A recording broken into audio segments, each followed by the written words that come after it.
In the Middle Ages, roughly spanning from the 5th to the 15th century, sex was a topic surrounded by mystery, religious dogma, and social restrictions.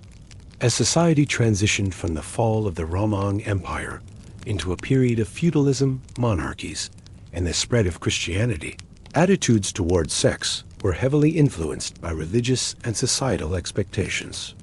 In this world, sex was not seen as a private, personal activity, but as something deeply intertwined with social order, religious morality, and reproduction. To understand what sex was really like in medieval times, it is important to recognize how the medieval worldview was shaped by religious beliefs and the deeply ingrained feudal hierarchy.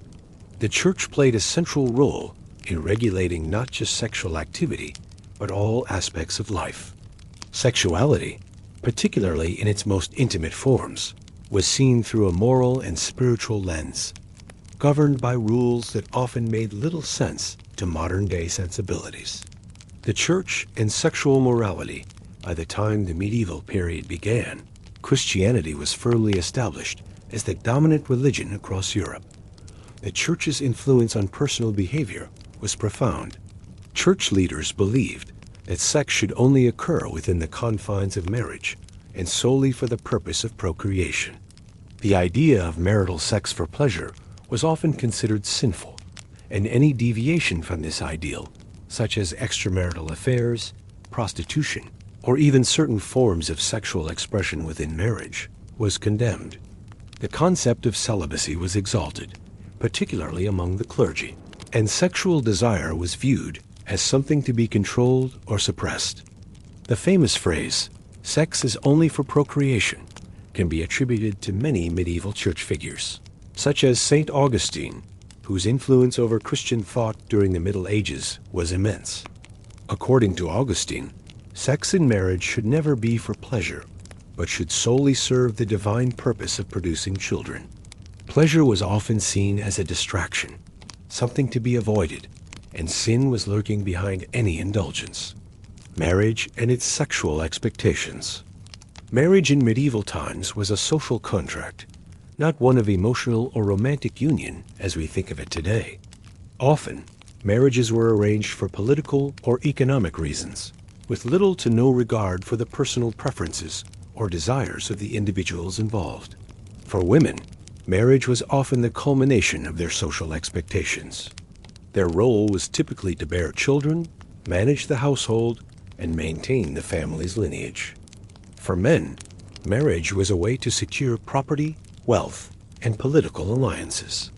The marital bed, therefore, became a place of duty rather than one of mutual intimacy or pleasure.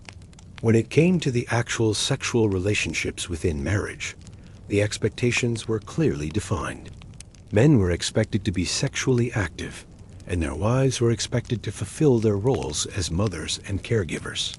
Women, however, had very little power or say in their sexual experiences.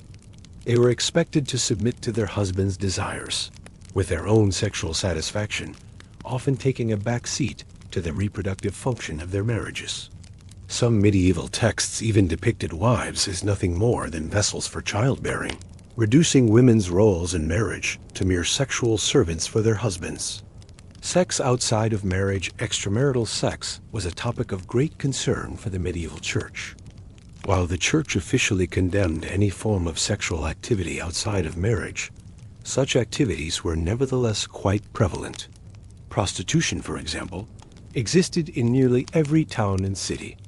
Prostitutes were often regulated by the church or local authorities, who sought to control their activities by establishing laws and guidelines for their behavior.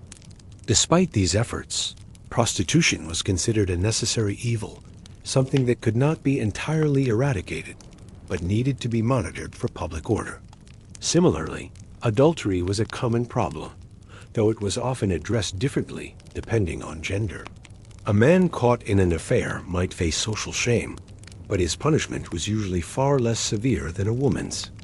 A woman caught in adultery could be branded a sinner and even subjected to violent punishments, including public humiliation or death, depending on the local laws and customs. The double standard regarding sexual infidelity highlights the patriarchal nature of medieval society, where women were often held to far stricter standards of sexual conduct than men. The role of sexuality and power in politics. Sex in medieval times was also heavily entangled with power dynamics. Kings, nobles, and other powerful figures often used their sexual relationships to solidify alliances and assert dominance. Royal marriages were not just unions of love, but were deeply political. In some cases, kings or lords would maintain mistresses or even have children out of wedlock, though these unions were rarely acknowledged in the same way as legal marriages. Rulers often had the privilege of sexual indulgence that was unavailable to common people. For example, the famous medieval monarch, King Henry VIII of England, was known for his many marriages, divorces, and mistresses, all of which were tied to his quest for a male heir and his personal desires. His actions are an example of how sexual relationships, while often seen as personal, were frequently wielded as instruments of political maneuvering in medieval times. The influence of religion on sexual taboo and purity. Medieval society also embraced certain taboos around sexuality that stemmed from religious views. The concept of sexual purity was highly valued, and sexual relations were viewed as a potential gateway to sin. People who were not married or had relations outside of the expected norms were often treated as social outcasts, and many viewed them as morally corrupt. One of the most important aspects of medieval sexuality was the notion of virginity, particularly for women. Virginity was idealized, and women who were able to maintain their purity until marriage were often considered more virtuous. The Church played a large role in perpetuating this idea, holding up virginity as a symbol of moral and spiritual purity. Understanding the medieval sexual experience, while much of the discussion surrounding sex in the Middle Ages focuses on the moral and societal frameworks, it is important to consider what the actual experience of sex might have been like for the average person. Given the strict regulations on sexual behavior, medieval sex was far removed from the romanticized ideas of sexual freedom that exist in modern Western cultures. Sexual activity was often performed under the watchful eye of the Church, and the act itself was rarely a source of joy or pleasure. The medieval understanding of sex was, for the most part, utilitarian, focused on reproduction and maintaining social order. Though it's difficult to make broad generalizations, especially since the medieval period spans several centuries, most historical evidence suggests that medieval sex was neither spontaneous nor passionate. It was seen as a duty, one that was strictly controlled by religious, legal, and social norms. In the following sections, we will delve into more specific aspects of medieval sex, exploring everything from sexual roles and expectations within marriage to the impact of religion and laws to the more private aspects of sexuality during this time. In the medieval period, gender roles were strictly defined, with clear expectations placed on men and women regarding their sexual behavior and relationships. The medieval world was patriarchal in structure, meaning that men dominated both the public and private spheres, including marriage, sexual relationships, and family life. Women's roles, on the other hand, were largely confined to the domestic sphere, where they were expected to fulfill their duties as wives, mothers, and caretakers. These roles had a profound influence on how men and women experienced sex, with their desires, expectations, and limitations shaped by societal norms, religious doctrines, and laws. Men, sexuality is power and duty. For medieval men, sexuality was often tied to power, control, and dominance. Men were expected to marry, have children, and ensure the continuation of their family line. Their sexual desires were seen as natural, and to some extent, expected as a part of their role as husbands and fathers. In marriage, men were often viewed as the dominant partner, while their wives were seen as subservient and expected to obey their husband's sexual desires. Sex was also an important symbol of masculinity. For a medieval man, his ability to father children was one of his most important duties. It was often tied to his social standing, political power, and legacy. The pressure to produce heirs, especially male heirs, was immense. This pressure led to frequent attempts to ensure fertility, such as the use of various potions, prayers, and rituals to guarantee conception. The idea of sexual potency was linked to a man's identity and his ability to assert control over both his family and his society. Failure to father children could result in a loss of status, and men who were unable to have children often sought ways to blame their wives or find alternative solutions, such as having mistresses or seeking out other women to bear their children. While men had more freedom to express their sexuality, they were still bound by the church's teachings. Even though extramarital sex was common among the nobility, it was still condemned by the church. The consequences for men who strayed outside of their marriage varied. For common men, the punishment might be light, while for nobles or royalty, the scandal could lead to political repercussions. Despite these religious prohibitions, the concept of sexual sin was often seen as something less severe for men than for women, particularly when the man's behavior did not disrupt the social order or challenge his position in society. Women, sexuality as duty and submission. In contrast to men, women in the medieval period had a much more restricted sexual role. Women were primarily seen as the bearers of children and the caretakers of the household. Marriage was the only socially acceptable framework for sexual activity, and women's sexuality was largely defined by their roles as wives and mothers. As such, women were expected to submit to their husband's sexual demands without question. A woman's desires, if expressed, were often viewed with suspicion or scorn. For women, sexual fulfillment was not seen as a priority. Their duty was to produce children, maintain the household, and support their husbands. Sex within marriage was largely considered a woman's duty. The marital bed was a place for procreation, not pleasure, and women were expected to engage in sex as part of their role in continuing the family line.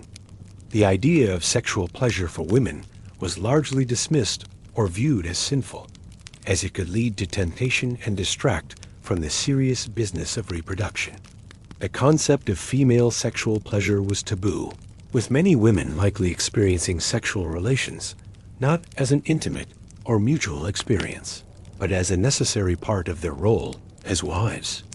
In addition to the expectations surrounding sexual submission within marriage, women were also subject to a range of societal pressures and legal restrictions.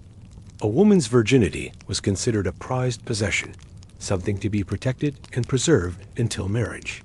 Loss of virginity before marriage could result in severe social stigma, as well as legal and religious consequences. Women who were not virgins on their wedding night might be publicly shamed, and their marriages could even be annulled, with the woman being deemed impure or unworthy. The double standard, sexual freedom and punishment. The gendered double standard when it came to sex in the Middle Ages was particularly pronounced. Men were given greater sexual freedom, while women were punished for any deviation from the expected sexual norms. The concept of chastity for women was central to their moral and social worth, while men were largely free to indulge their sexual desires without facing similar repercussions. This double standard was enshrined in both legal and religious doctrines. For men, extramarital sex, especially with prostitutes or mistresses, was relatively common and often socially accepted. It was understood that men had natural sexual needs that needed to be fulfilled. As long as these activities did not interfere with the man's role as a husband and father, they were often overlooked by society. In contrast, women who were caught in acts of infidelity or who sought sexual satisfaction outside of marriage were often subjected to severe punishments, including public humiliation, flogging, or even execution in extreme cases. Women were expected to maintain their purity, while men's sexual freedom was rarely questioned. Sexual violence and the lack of agency for women, an important aspect of medieval sexuality, particularly for women. was the lack of agency and autonomy in sexual matters. Sexual violence, including rape, was a common issue, though it was not always addressed by the law in the way it would be today.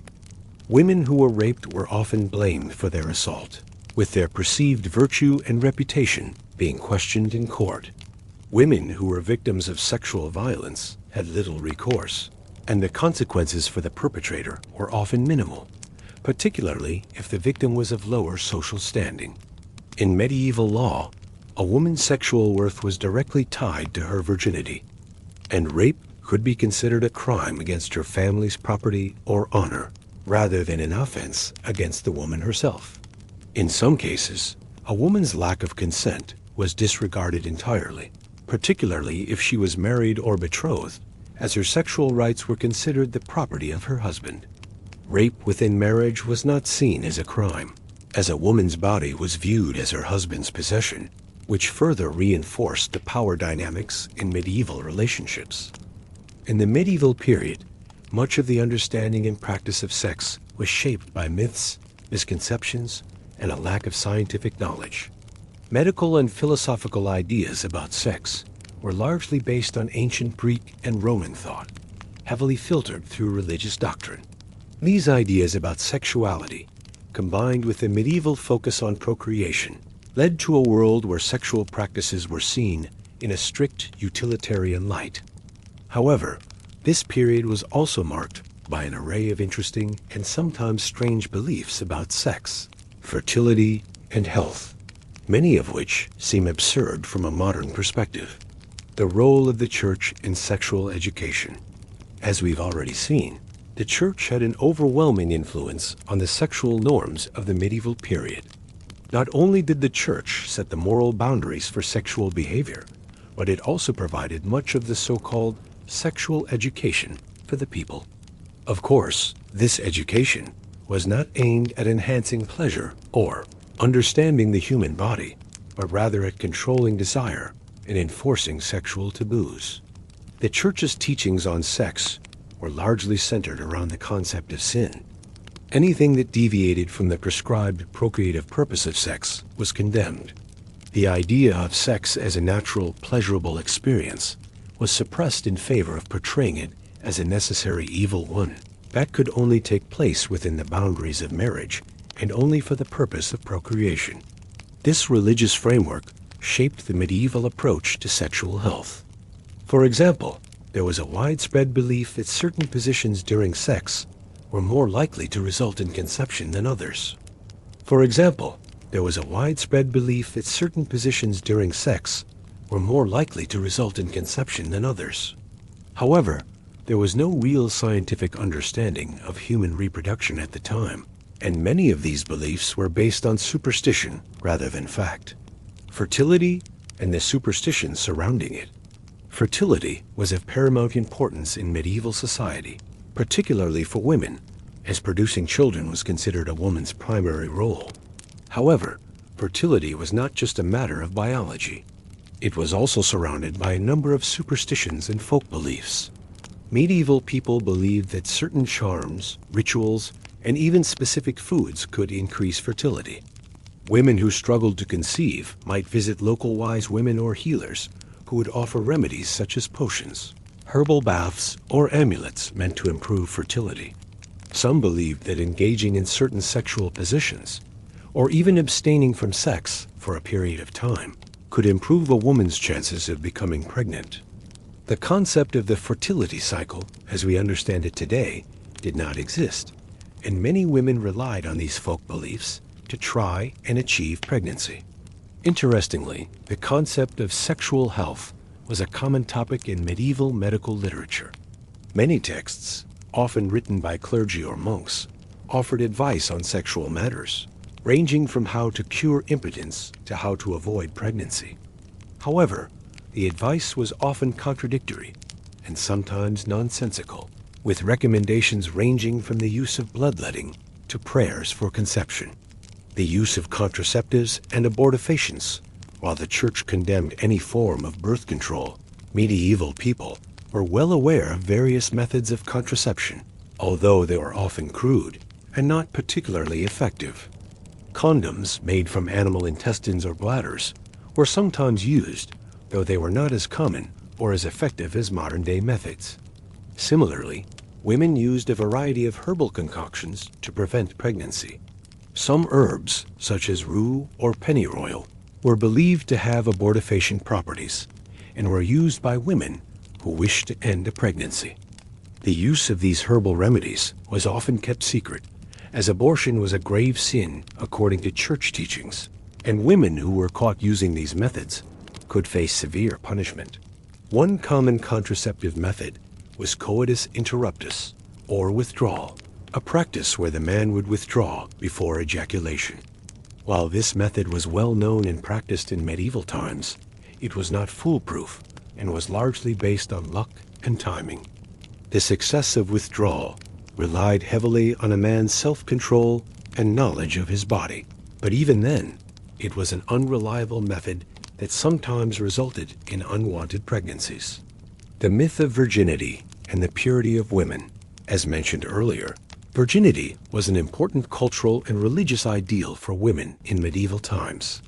The concept of a woman as virginity was not just a matter of her personal purity, but was also tied to her social value. A woman who remained a virgin until marriage was considered more virtuous, and her virginity was seen as a symbol of her moral and spiritual purity. However, the pressure to maintain virginity was often immense, and many medieval women were subjected to rigorous tests of their purity. One such test involved the proof of virginity, a practice where a woman was physically examined by a midwife or a doctor to confirm that she had not engaged in sexual intercourse. In some cases, women were even required to present their blood-stained sheets as proof of their virginity on their wedding night.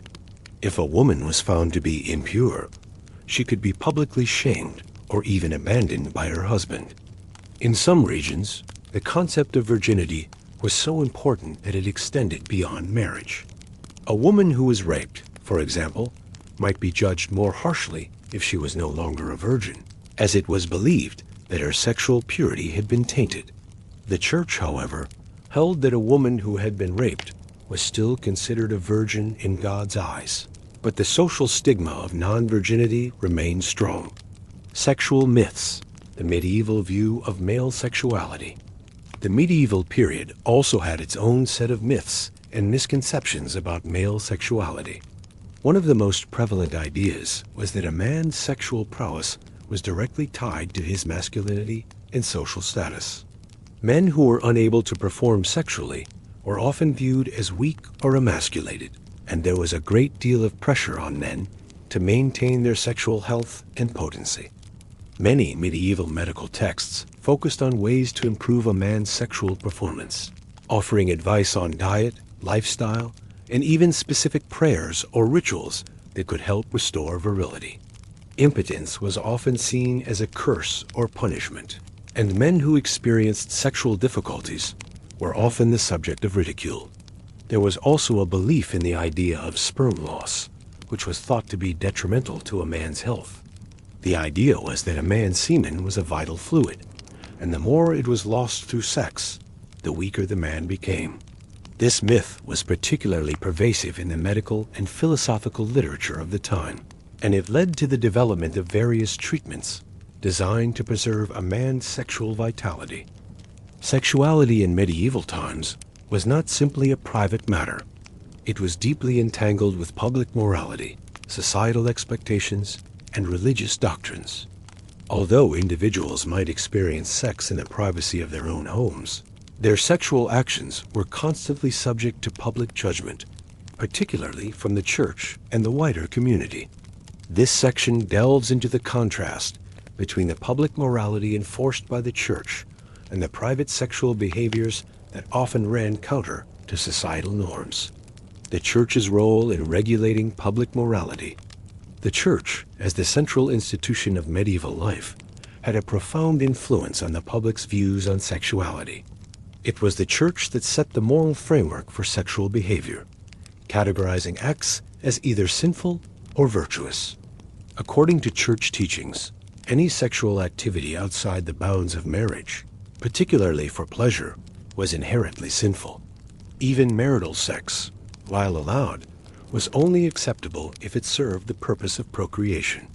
Any deviation from these standards, whether in the form of adultery, homosexuality, or even non-procreative sex, was treated as a public transgression. This public morality was not only about adhering to divine law, but also about preserving social order. The Church's influence meant that sexual misconduct could result in severe consequences, not just for the individual, but for their family and community as well. Public acts of sexual deviation, such as extramarital affairs or public lewdness, were often met with strict punishment. The medieval legal system reflected this, with laws explicitly aimed at maintaining sexual purity and morality. A person caught engaging in forbidden sexual acts might face public shaming, excommunication, or even execution in extreme cases.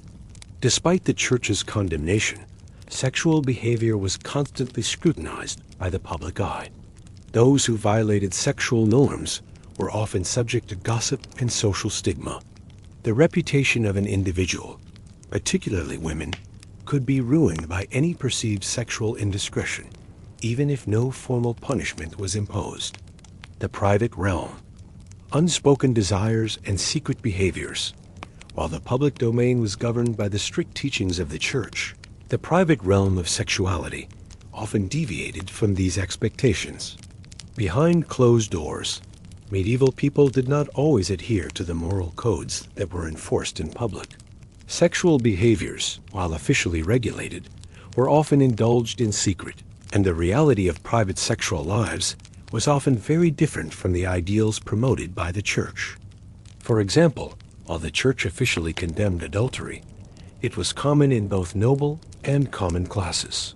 Kings and nobles, in particular, had more freedom to engage in extramarital affairs, and their infidelities were sometimes tolerated or even ignored if they did not disrupt political or social stability. These affairs were often not only sexual, but also had political or strategic purposes, with mistresses sometimes holding significant power in the court. In contrast, common people, particularly women, had much less room to maneuver. If a woman was caught in adultery or had sexual relations outside of marriage, the consequences were often severe. Women were expected to maintain their sexual purity, and a breach of this could lead to harsh public shaming, legal action, and even physical punishment. Men, on the other hand, were generally given more leeway when it came to sexual misdeeds, especially if they were married or of higher social standing. Prostitution and the regulated sexual economy. One area where the public-private divide was especially evident was in the practice of prostitution. While the Church viewed prostitution as immoral, it was a widespread and often accepted part of medieval life. Prostitutes were common in towns and cities, and their services were used by a wide variety of people, including both the lower classes and the nobility. Interestingly, in some regions, prostitution was regulated by local authorities. In places like Paris, authorities would license prostitutes and set up designated areas where they were allowed to work. This was done not only to control the spread of diseases, but also to ensure that prostitution did not disrupt the social order. Despite the regulation, the social stigma attached to prostitution remained high. Prostitutes were often seen as immoral or as the lowest members of society, yet their services were essential for maintaining the sexual lives of men, especially those married or of higher social rank. For some men, especially those with wealth and power, prostitution was a way to fulfill their sexual desires without the complications of marriage. In fact, many prominent men of the time had mistresses or engaged in sexual liaisons with prostitutes, all while maintaining their public image as devoted husbands and fathers. This duality reflects the complex relationship between public and private sexuality in medieval society. Sexual deviance and the legal consequences. Sexual deviance, or behavior that deviated from the moral standards set by the Church, was viewed with suspicion and fear in medieval times.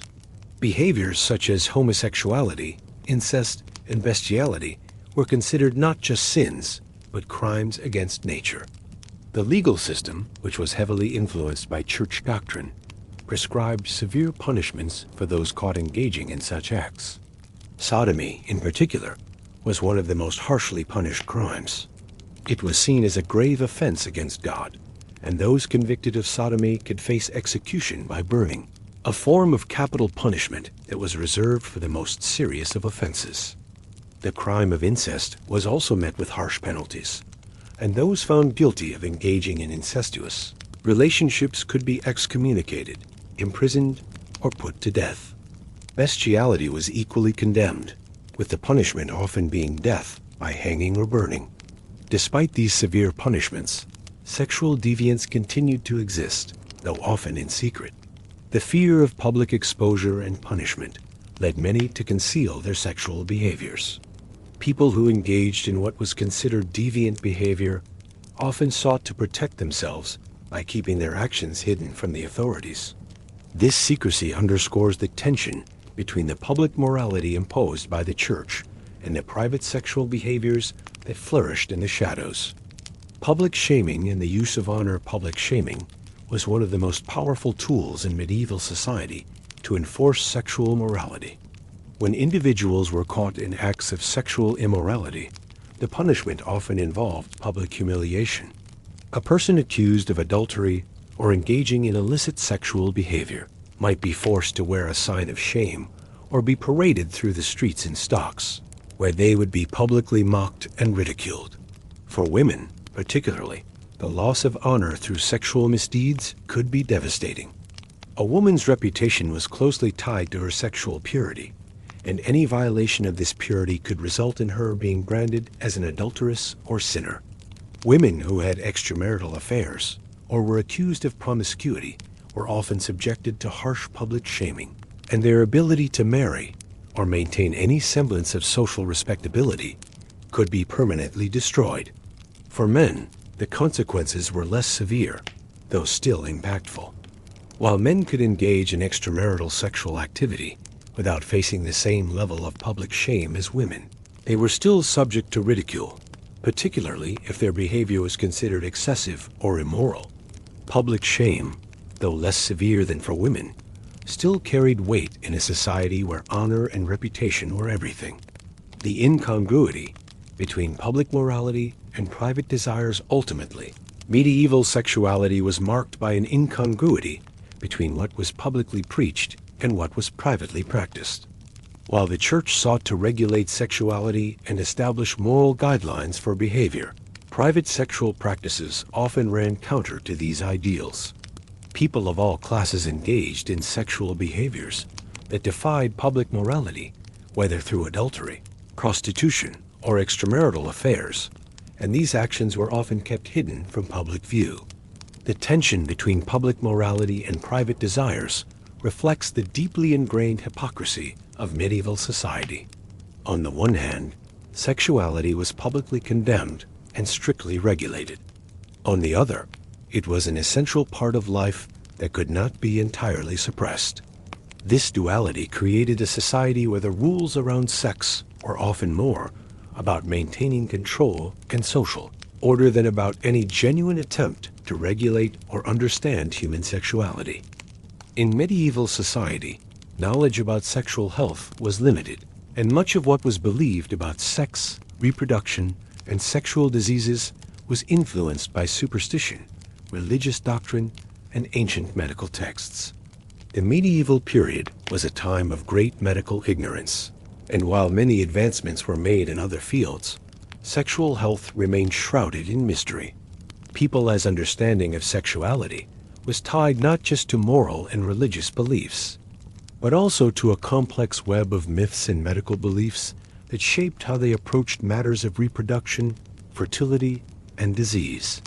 Medical texts and sexual health knowledge in the medieval period, much of the medical knowledge available came from ancient Greek and Roman texts, particularly those of Galen and Hippocrates. These texts were seen as the foundation of medical knowledge, and they were often interpreted and adapted by medieval scholars. However, despite the wealth of classical knowledge, medieval medicine was still relatively primitive compared to modern standards. The understanding of human anatomy, reproduction, and diseases was rudimentary at best. Most medieval medical practitioners, especially those in rural areas, were not trained in formal medical schools, but learned through apprenticeships or from local folk traditions. In urban centers, however, some medical knowledge was passed down through universities and monasteries. The clergy played a significant role in educating the educated elite in these matters, though their teachings were often rooted more in religious morality than in science. Medieval medical texts, like those written by the famous Islamic physician Avicenna, which were translated into Latin, did provide some insight into sexual health, but much of this knowledge was overlaid with religious and cultural beliefs that influenced medical practices. For example, Avicenna's Canon of Medicine, a highly respected text, provided information on sexual disorders. But many of the conditions he described were often linked to moral failings or divine punishment. The belief in the humors and their impact on sexual health. One of the key medical concepts at the time was the theory of the four humors: blood, phlegm, black bile, and yellow bile. This theory, derived from the works of Hippocrates and Galen, proposed that the balance of these humors in the body determined a person's health and temperament. It was believed that an imbalance in the humors could lead to illness and various physical and mental disorders, including those related to sexual health. For instance, sexual dysfunction was often attributed to an imbalance of the humors. A man who experienced impotence or a lack of sexual desire was believed to have a deficiency of blood or a surplus of black bile, while a woman who struggled with infertility might be thought to have an excess of phlegm. Treatments for sexual issues often involved restoring the balance of the humors, which could include diet changes, bloodletting, or the use of herbal remedies. Treatments for sexual issues often involved restoring the balance of the humors, which could include diet changes, bloodletting, or the use of herbal remedies. Some medieval texts even suggested that frequent sexual intercourse could deplete a person's vital humors, weakening their health, while abstinence was recommended for those who suffered from an imbalance. Some medieval texts even suggested that frequent sexual intercourse could deplete a person's vital humors, weakening their health, while abstinence was recommended for those who suffered from an imbalance.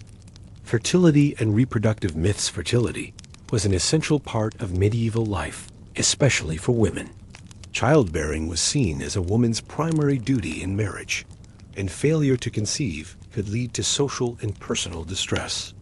Infertility, whether in men or women, was often considered a curse or a divine punishment, and many people turned to medical remedies or religious rituals to try to conceive. One of the most widespread beliefs was that fertility was not just a biological process, but something that could be influenced by a woman's diet, sexual practices, and even her emotions. Medieval women often turned to herbal remedies to boost fertility, with certain plants and potions thought to possess magical or medicinal properties that could enhance conception. Herbs such as pennyroyal, rue, and sage were commonly used, and women who had difficulty conceiving might visit local healers or midwives to seek these remedies. In addition to these herbal treatments, medieval people believed that certain sexual practices could affect fertility. In addition to these herbal treatments, medieval people believed that certain sexual practices could affect fertility. This belief was rooted in the idea that the male seed had to be deposited in the most favorable conditions for conception, which could be influenced by factors like the angle of intercourse. However, fertility was not only about physical health. Many medieval people also turned to religious rituals and prayers to improve their chances of having children. Churches were filled with statues of saints who were invoked for fertility blessings, and women seeking to conceive would often make pilgrimages to sacred sites known for their association with fertility. Sexual diseases and their misunderstandings. One of the most significant medical challenges of the medieval period was the lack of understanding regarding sexual diseases. Venereal diseases, such as syphilis and gonorrhea, were present but not well understood. These diseases were often seen as divine punishment for immoral behavior, with their appearance linked to sinful or deviant sexual activity. The spread of such diseases was often attributed to supernatural causes or divine retribution, and treatments were either based on religious rites or crude medical remedies. For example, the treatment for syphilis, which became widespread in Europe after the Columbian Exchange, was often based on herbal concoctions or even mercury, a substance that was toxic and ineffective. People who contracted venereal diseases were often ostracized, and their illnesses were regarded as shameful. Public health measures were non-existent, and those infected often suffered in silence. The idea of contagion was also poorly understood. It wasn't until later in the medieval period that people began to connect sexual diseases to the exchange of bodily fluids, though the exact nature of transmission remained elusive. As a result, many medieval people believed that disease could be passed through other means, such as through physical contact, contaminated water, or even bad air. The medical response to impotence and sexual dysfunction, impotence, both in men and women, was a serious concern in medieval times, particularly because of the strong emphasis on procreation. A man's ability to father children was central to his social status, and impotence was often considered a moral failing or a sign of divine displeasure. Women who could not conceive were similarly stigmatized and often subjected to harsh social and personal pressure. Medieval medical texts offered various remedies for impotence, many of which were based on the belief that sexual dysfunction was caused by an imbalance in the humors. Some treatments included the use of aphrodisiacal herbs, while others recommended specific diets or exercises to restore virility. There were also medical devices that were believed to cure impotence, though they were more likely to be ineffective than helpful. Women who struggled with infertility were often treated with similar remedies, including herbal baths, bloodletting, and the use of fertility charms or amulets. The idea that infertility was a personal failure, often linked to divine punishment or a medical curse, was a source of distress for many medieval women, and the pressure to produce children was immense. Conclusion: a world shaped by myth and misinformation, medieval beliefs about sexual health were a complex mix of medical ignorance, superstition, and religious morality. The theories of humors shaped how sexual dysfunction was understood, and fertility was intertwined with both biological and spiritual factors. Sexual diseases were misunderstood and often seen as punishments for sinful behavior. While some medical knowledge existed, the lack of scientific understanding led to bizarre and often ineffective treatments for sexual health issues. In many ways, medieval people were trapped in a world of misinformation and myth, which shaped not only their sexual practices, but their understanding of their own bodies. Sexuality in medieval times was not just a private or biological matter.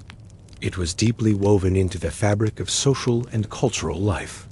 Sexual norms and practices were a means of defining one's place in society, asserting power, and upholding cultural identities. The regulation of sexuality was often used as a tool of social control, serving to reinforce existing power structures, dictate gender roles, and regulate relationships between different classes and communities. In this section, we will explore how medieval society viewed sexuality as a tool for maintaining order and asserting social and political control. We will also examine how sexual behavior was used to define cultural identities and reinforce the values of the medieval world. Sexuality as a tool of social control. Medieval society was hierarchical, with rigid distinctions between different social classes, genders, and religious groups. One of the ways in which this hierarchy was maintained was through the regulation of sexual behavior. Sexual norms were closely tied to social status, and one's sexual behavior could either reinforce or challenge their place within the social order. For example, the concept of chastity was central to the medieval understanding of virtue, especially for women. Women's sexuality was closely monitored, as their behavior was seen as a reflection of their family's honor and social standing. A woman's virginity was considered one of her most important assets, and the loss of that virginity before marriage could bring shame not only to the individual, but to her family as well. This created a system where women were often controlled through their sexuality, with their value determined by their perceived purity and chastity. Men, on the other hand, had far more sexual freedom. While they were still expected to adhere to certain norms, particularly in marriage, their sexual behavior was often seen as a reflection of their masculinity and power. For example, the ability to father children was considered a sign of strength and virility. Men were also expected to maintain control over their wives, ensuring that they remained sexually faithful and obedient. Sexual behavior was also used to reinforce class divisions. The nobility and clergy were held to different standards of sexual morality than commoners. While the upper classes had greater freedom to engage in extramarital sexual activity, commoners were expected to strictly adhere to the rules of sexual conduct. This double standard helped to maintain the social hierarchy, as the powerful were given more leeway, while the lower classes were subjected to greater scrutiny. The role of sexuality in political power. Sexuality played an important role in the exercise of political power in medieval times. For many rulers, their sexual behavior was not just a private matter, but a political tool used to assert dominance, forge alliances, and reinforce their power. Royal marriages, in particular, were often used as instruments of political strategy, with sexual relationships between rulers and their subjects or neighboring kingdoms being a means of strengthening political ties. One of the most well-known examples of this is the marriage of Eleanor of Aquitaine to King Henry II of England. Their marriage was not only a personal union, but a political one, consolidating the territories of England and Aquitaine. Sexual relationships in these cases were often more about diplomacy and the securing of power than romantic affection. These marriages were often arranged by families or monarchs, with little regard for personal feelings or sexual compatibility. Similarly, kings and nobles often used their sexual relationships to assert their power and influence over others. Rulers who had mistresses or who were known for their sexual exploits could solidify their dominance and assert their authority over their subjects. For example, King Henry VIII of England used his marriages and extramarital affairs to secure political advantages and manipulate succession. His marriages to Catherine of Aragon, Anne Boleyn, and others were as much about political maneuvering as they were about personal desires. Sexuality also played a significant role in the way that monarchs sought to maintain control over their kingdoms. For example, the idea of dynastic succession was tied to the legitimacy of royal marriages and the ability to produce heirs. Kings and queens were expected to produce male heirs, and failure to do so could lead to political instability. The pressure to maintain a clear line of succession meant that sexual relationships were often tied to the survival of the monarchy itself. Sexuality and religion, moral authority and control. Religion and sexuality were deeply intertwined in medieval society, with the church playing a significant role in regulating sexual behavior. Religious authorities saw themselves as the moral guardians of society, and they used their control over sexuality to maintain social order. The church's teachings on sex were clear. It should only occur within the context of marriage, and only for the purpose of procreation. Any sexual activity outside of this framework was seen as sinful and immoral. The church's control over sexuality extended to every aspect of life. Confession, for example, was a way for individuals to confess their sexual sins and seek absolution from the clergy.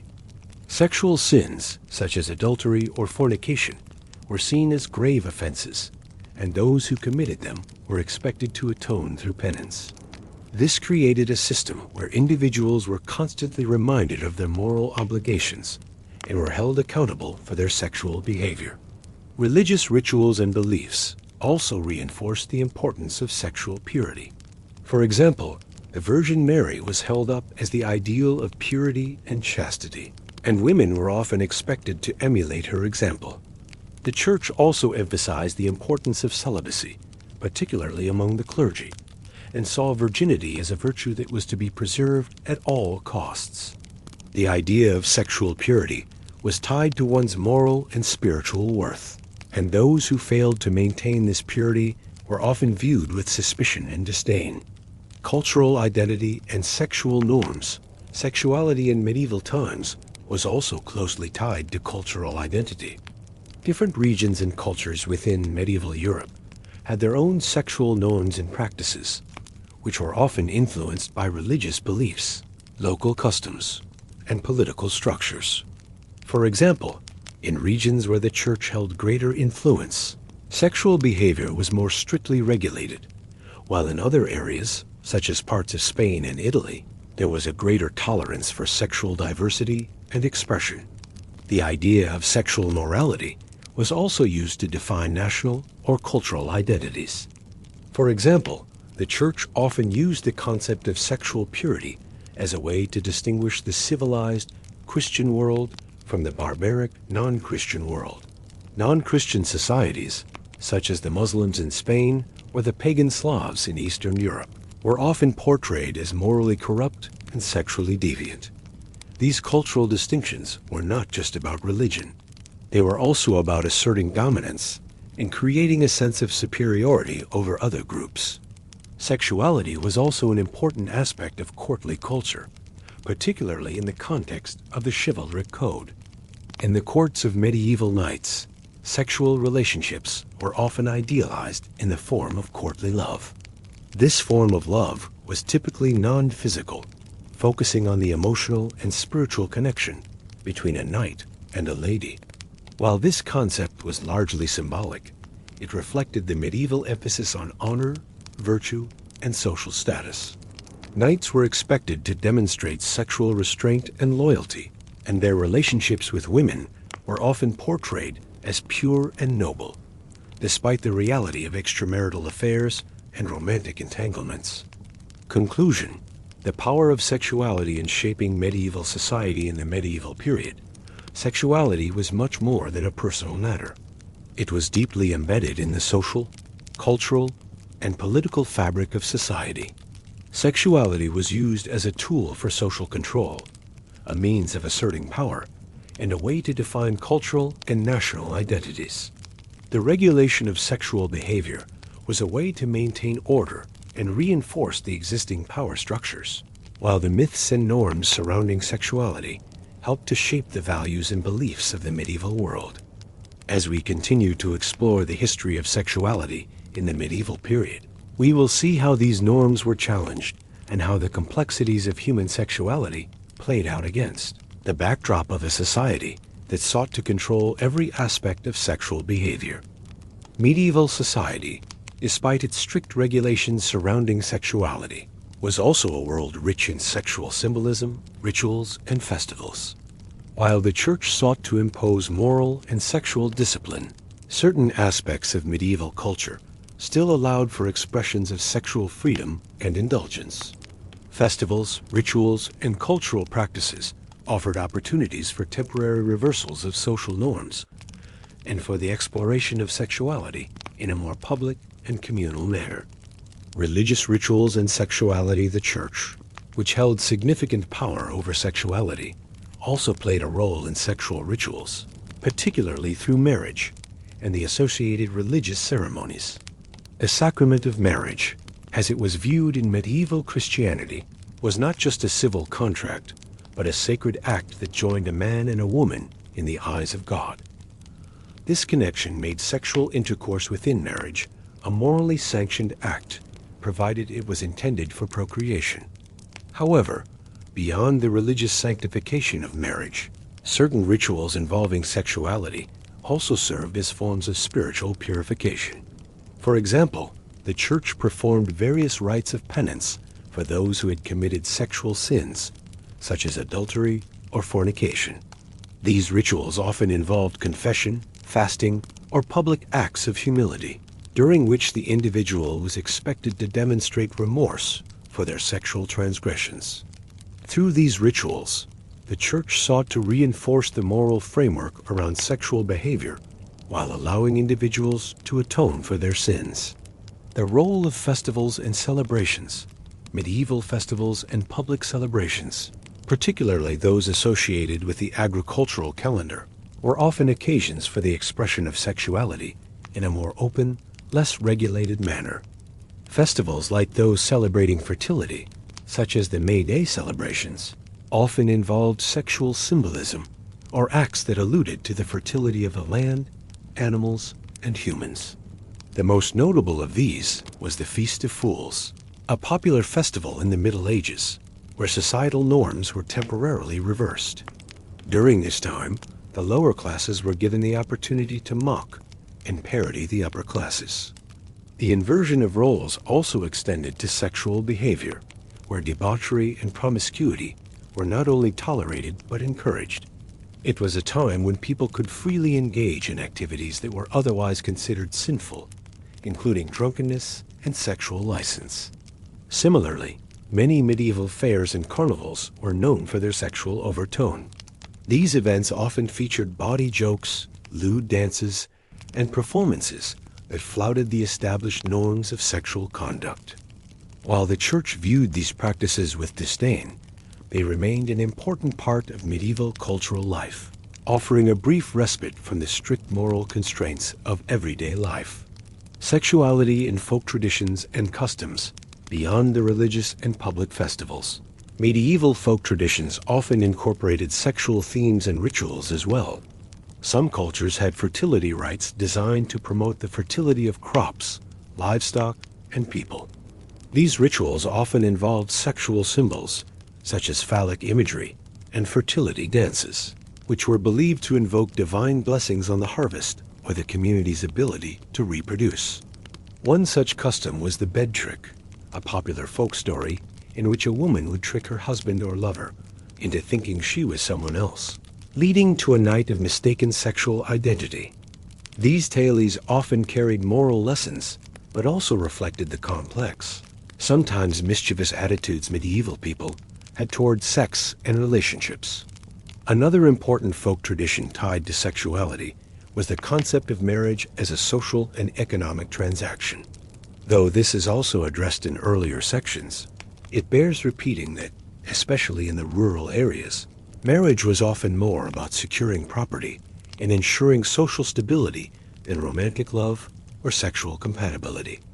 The marriage market, where families arranged unions based on wealth, power, or land holdings, was a key feature of medieval life, especially for the nobility. The Church's response to sexual rituals and taboos, while medieval culture often allowed for the public expression of sexual behavior, the Church's stance was generally restrictive, and the Church responded to the permissive nature of these festivals and rituals by condemning them. Sexual acts outside of marriage were considered sinful, and the Church's doctrine prohibited any public displays of sexual conduct. As a result, the Church often denounced these festivals as forms of moral decay, viewing them as threats to the sanctity of marriage and religious life. Nevertheless, despite the Church's condemnation, these festivals and rituals continued to persist, albeit in a modified form. Over time, many of these festivals were co-opted by religious authorities and transformed into more acceptable forms of celebration, such as feast days or saintly processions, which removed the sexual elements but maintained the communal nature of the event. For example, May Day celebrations were eventually Christianized as a celebration of the Virgin Mary, who was revered for her purity and chastity, thus sanitizing what was once a fertility-focused festival. Sexual taboos and their social function. Sexual taboos in medieval society, such as those against homosexuality, incest, and premarital sex, functioned not only as moral or religious prohibitions, but also as mechanisms of social control. These taboos defined acceptable sexual behavior, reinforced gender norms, and helped maintain the status quo. People who transgressed these taboos were often marginalized or punished, while those who adhered to them were rewarded with social standing and respect. Sexual taboos were also used to maintain the family unit, which was seen as the cornerstone of medieval society. Marriage, particularly between the upper classes, was not simply about love or desire, but about forging alliances, maintaining bloodlines, and ensuring the stability of the social order. By enforcing sexual taboos, the church and secular authorities sought to ensure that families were structured in ways that supported the dominant social hierarchy. The concept of virginity was particularly important within these sexual taboos. For women, virginity was an essential quality that determined their worth and their role within the family. Women who lost their virginity outside of marriage were seen as unworthy and often subjected to harsh social censure. This deeply ingrained belief in the value of virginity contributed to the strict rules surrounding sexuality. And marriage, reinforcing the notion that a woman's body was not her own, but a means of ensuring social stability. Conclusion: the complex relationship between sexuality, ritual, and society in the medieval period. Sexuality was a highly regulated and culturally significant aspect of life, one that was shaped by religious doctrine, social norms, and political power.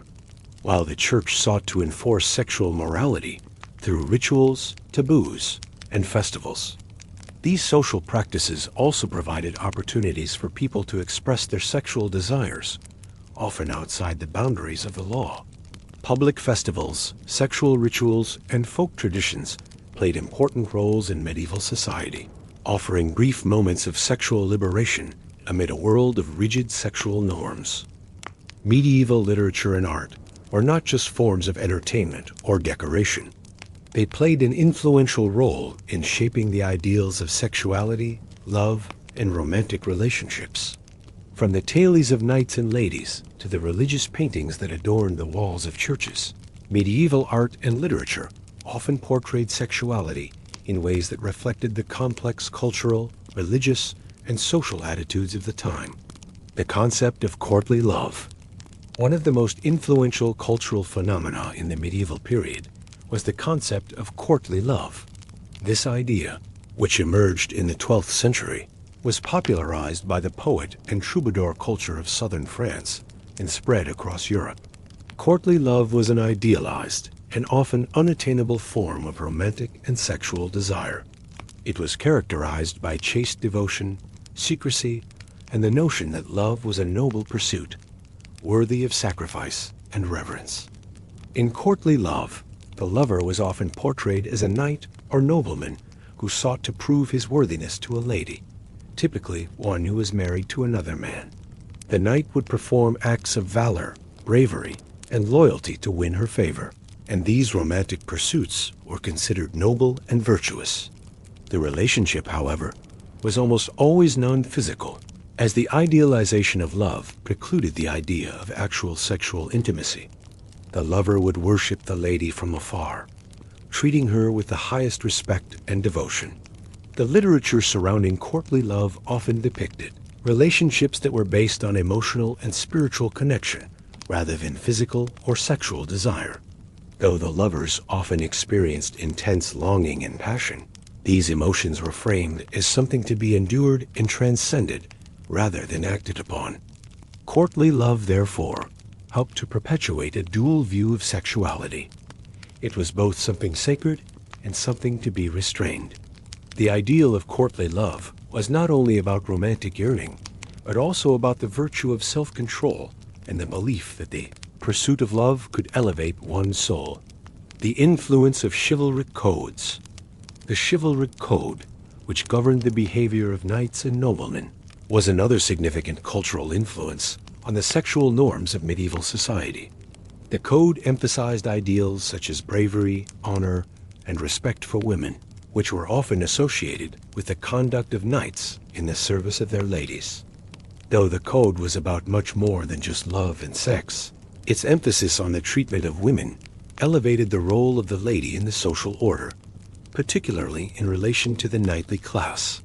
Chivalric literature, which included epic tales like the Arthurian legends, portrayed knights as the paragons of virtue, and their love for their ladies as pure and noble. These stories were often filled with descriptions of knights who underwent great trials and tribulations to prove their worthiness as lovers. For example, in the tales of King Arthur and his knights, the concept of courtly love is deeply entwined with the ideas of honor and duty. The knights' sexual desires were sublimated in the pursuit of their quests, and their relationships with women were framed as spiritual, with sexuality often sidelined in favor of emotional devotion. Despite the chivalric code's emphasis on respectful and honorable love, these stories did not always reflect the realities of medieval sexuality. While knights and noblemen were often celebrated for their romantic exploits, they were also known for their extramarital affairs, especially with women of lower social standing. In these cases, the ideals of courtly love and the chivalric code often clashed with the realities of noblemen as sexual lives. Medieval art and the depiction of sexuality. Medieval art, particularly religious art, played a significant role in shaping cultural ideas about sexuality. Much of the art produced during this period was focused on religious themes, including depictions of the Virgin Mary, Christ, and saints. These works of art often emphasized purity, chastity, and the moral consequences of sexual sin. The idea of virginity was idealized, particularly for women, and the Virgin Mary was held up as the ultimate symbol of sexual purity and spiritual devotion. However, in addition to religious works, secular art also depicted scenes of love, sexuality, and romance, albeit in a more restrained and symbolic manner. Illuminated manuscripts, tapestries, and frescoes sometimes included romantic and sexual imagery, though these depictions were often subtle or allegorical. The famous Lancelot and Guinevere tales, for example, were often illustrated with scenes that depicted the forbidden love between the two, subtly implying the illicit nature of their relationship. Though medieval art generally avoided explicit depictions of sexual acts, it was not devoid of sexual symbolism. Many religious paintings included images of the temptations of the flesh or the consequences of sexual sin, often featuring the downfall of characters who gave in to carnal desires. The depiction of the 7 deadly sins in art was one way the Church sought to communicate the dangers of sexual indulgence, with lust often represented as the most pernicious of sins. The tension between sacred and secular sexuality. The tension between sacred and secular views of sexuality was a recurring theme in medieval culture. While the Church's teachings framed sex as a sinful act that should be confined to the institution of marriage, secular works of literature and art often depicted sexuality as a more complex and multifaceted aspect of human life. The concept of courtly love, chivalry, and noble relationships emphasized the emotional and spiritual side of sexual attraction, while secular literature frequently explored the more physical aspects of love. However, the distinction between sacred and secular sexuality was not always clear-cut. Many medieval works blurred the lines between the two, particularly when it came to the depiction of female sexuality. For example, female saints were often portrayed as chaste and pure, yet the stories of their lives sometimes contained hints of sexual tension or the idea of virginity as a form of erotic power. In the literature of the time, virginity was often portrayed as something that could be both an act of personal sacrifice and an erotic symbol of purity, creating a paradox that was central to medieval cultural attitudes toward sex. Conclusion: literature, art, and the shaping of sexual ideals. Medieval literature and art played a significant role in shaping cultural attitudes toward sexuality, love, and gender roles.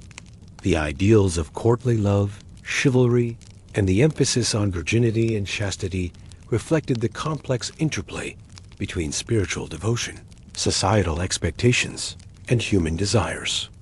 While the Church sought to regulate and control sexuality, secular literature and art provided a more nuanced portrayal of love and romance, offering an alternative perspective on medieval sexuality.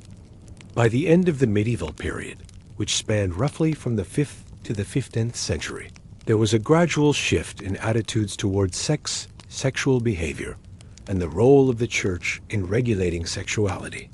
This change was influenced by a variety of factors, including social, political, and religious transformations, as well as the evolving intellectual climate of the late Middle Ages.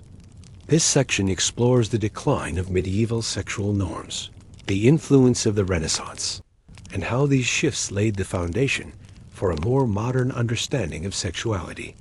The impact of the Black Death on sexuality, one of the most significant events that affected medieval society, including its sexual norms, was the Black Death, which struck Europe in the mid-14th century.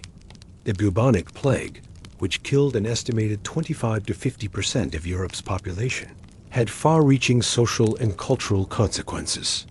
A massive loss of life disrupted social structures, created widespread fear and uncertainty, and fundamentally altered the way people viewed life, death, and morality. In the wake of the plague, there was a noticeable shift in attitudes toward life and sexuality. The widespread death and suffering created an environment where individuals were more inclined to embrace the pleasures of life, including sex, in the face of the uncertain nature of existence. Some scholars argue that the devastation of the plague led to a loosening of sexual norms, as people sought to find meaning and joy in the fleeting moments of life. This shift in attitude is reflected in the increased popularity of hedonistic behaviors, including sexual indulgence, especially among the lower classes. The influence of humanism and the Renaissance. The late medieval period also saw the rise of humanism and the beginning of the Renaissance, both of which had a profound impact on sexual attitudes.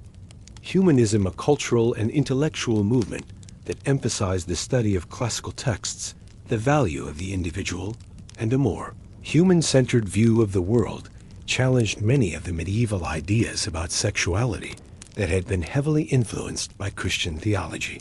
Humanists began to question the rigid sexual morals that had been enforced by the Church, arguing that sex could be a natural and positive aspect of human life, rather than something to be strictly controlled or demonized.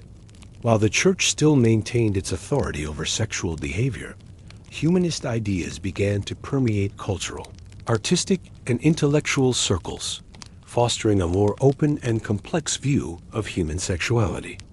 The Renaissance period, which emerged in Italy during the 14th century and spread throughout Europe, also contributed to the changing attitudes toward sexuality. Renaissance art, literature, and philosophy embraced human desires and emotions in a way that medieval works had not. Artists and writers began to explore themes of love, beauty, and sensuality, often celebrating human sexuality in a more liberated and expressive manner. For example, Renaissance artists like Botticelli and Leonardo da Vinci portrayed the human form with greater realism and an appreciation for beauty, often highlighting the sensuality of the human body. Writers like Petrarch and Boccaccio, who were influential during the early Renaissance, also began to explore themes of romantic and sexual love with a more modern, humanistic lens. These works stood in stark contrast to the religious and moralistic views of sexuality that had dominated medieval thought. The rise of secularism and the decline of church authority. The decline of medieval sexual norms can also be attributed to the weakening of the church as authority in the late Middle Ages.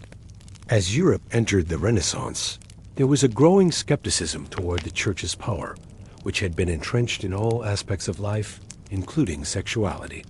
The rise of secularism, the growth of universities, and the spread of Renaissance humanism all contributed to a cultural climate where religion and religious authority began to lose some of their grip over personal and sexual matters. The Protestant Reformation, which began in the early 16th century, further challenged the Church's dominance over sexuality. Reformers like Martin Luther and John Calvin criticized the Catholic Church's teachings on marriage, celibacy, and sexual morality. They argued that marriage was a natural and sacred institution that should not be restricted by the Church's strict moral codes. This shift in religious thought paved the way for more relaxed attitudes towards sex and marriage in Protestant regions, even as Catholic areas continued to enforce strict sexual norms.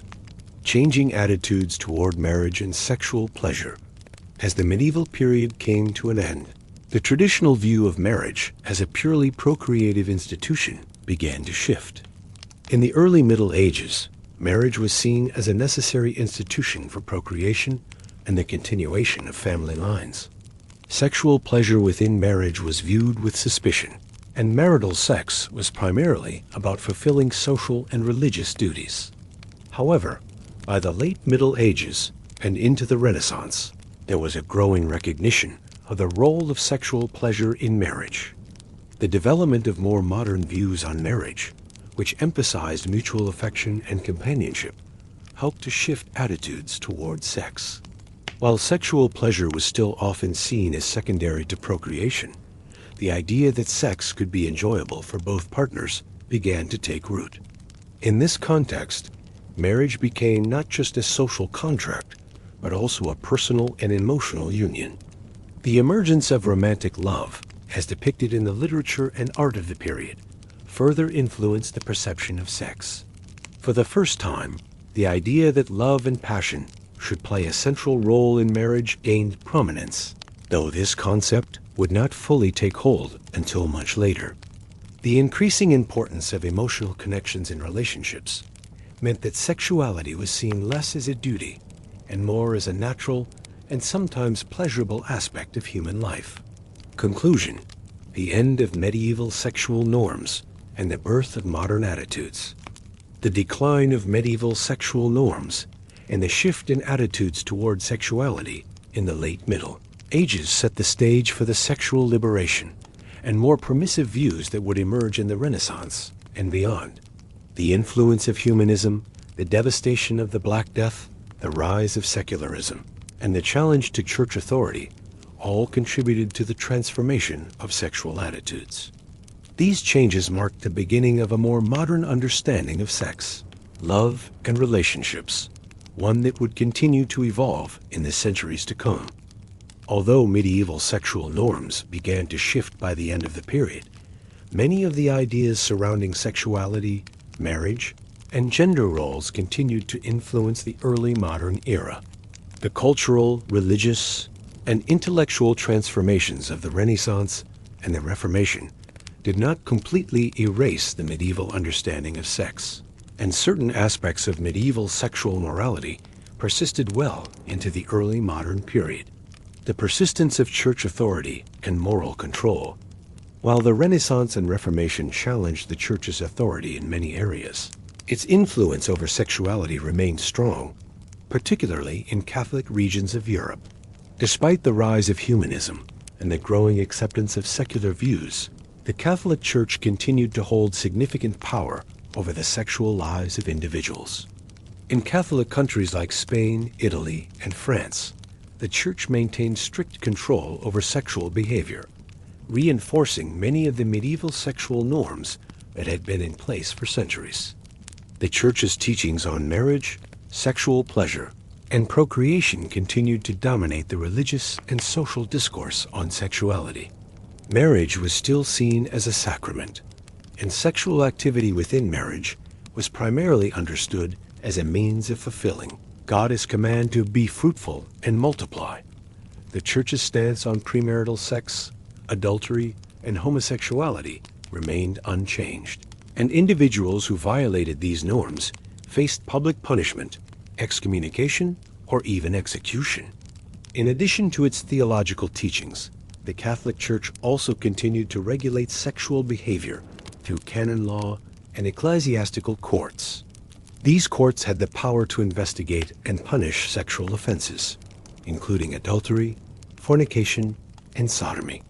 Church officials maintained control over sexual morality, and religious authorities continued to shape public attitudes toward sexuality, particularly in rural communities where the influence of the Church was still deeply felt. The Reformation and changes in sexual doctrine. The Protestant Reformation, which began in the early 16th century, brought about significant changes in religious doctrine, including attitudes toward sexuality and marriage.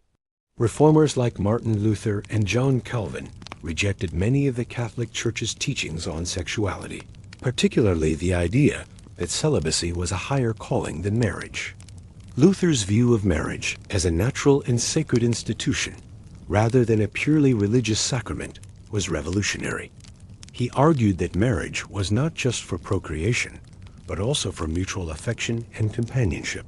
Luther's belief that sexual pleasure within marriage was permissible was a sharp departure from the Catholic Church's earlier teachings, which had viewed sexual pleasure as secondary to the goal of procreation.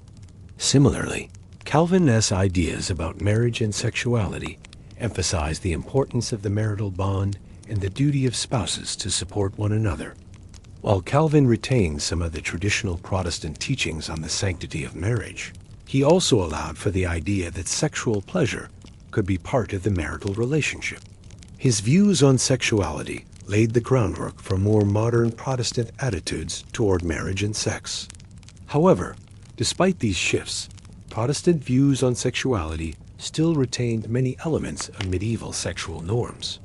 While premarital sex and adultery were no longer viewed as mortal sins in the same way, they were still considered serious moral offenses, and extramarital affairs continued to be condemned. Protestant communities often held stricter sexual codes than their Catholic counterparts, and the emphasis on moral purity remained a central part of Protestant identity.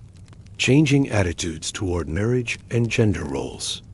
The early modern period also saw significant changes in attitudes toward marriage and gender roles, many of which were influenced by medieval ideas about sexuality.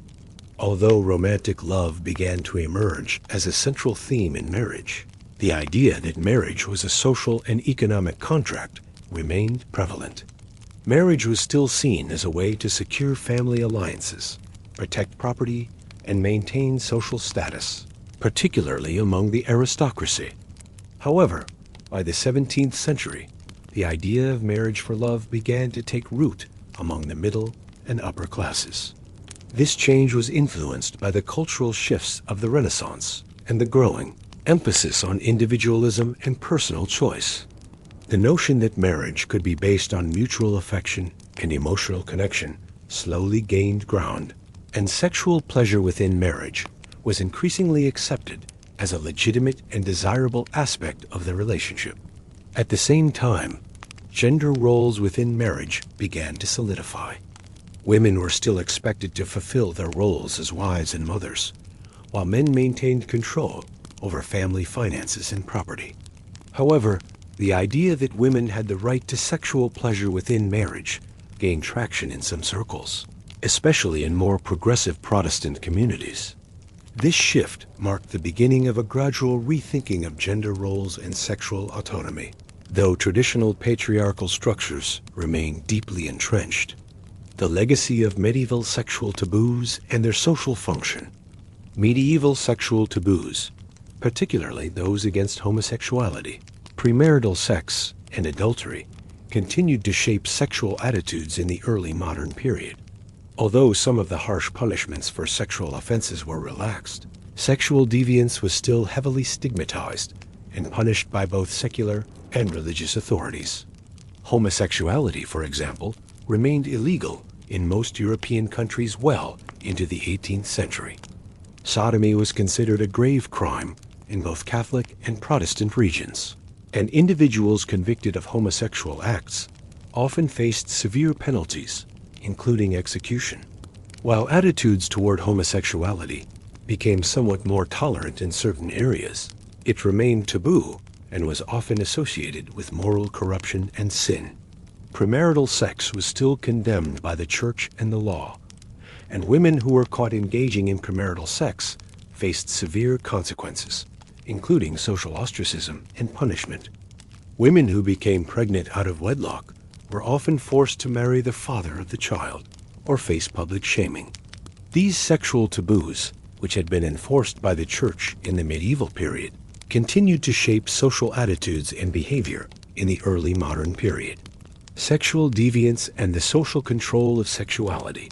Despite the growing secularization of society, the regulation of sexuality remained an important tool for social control.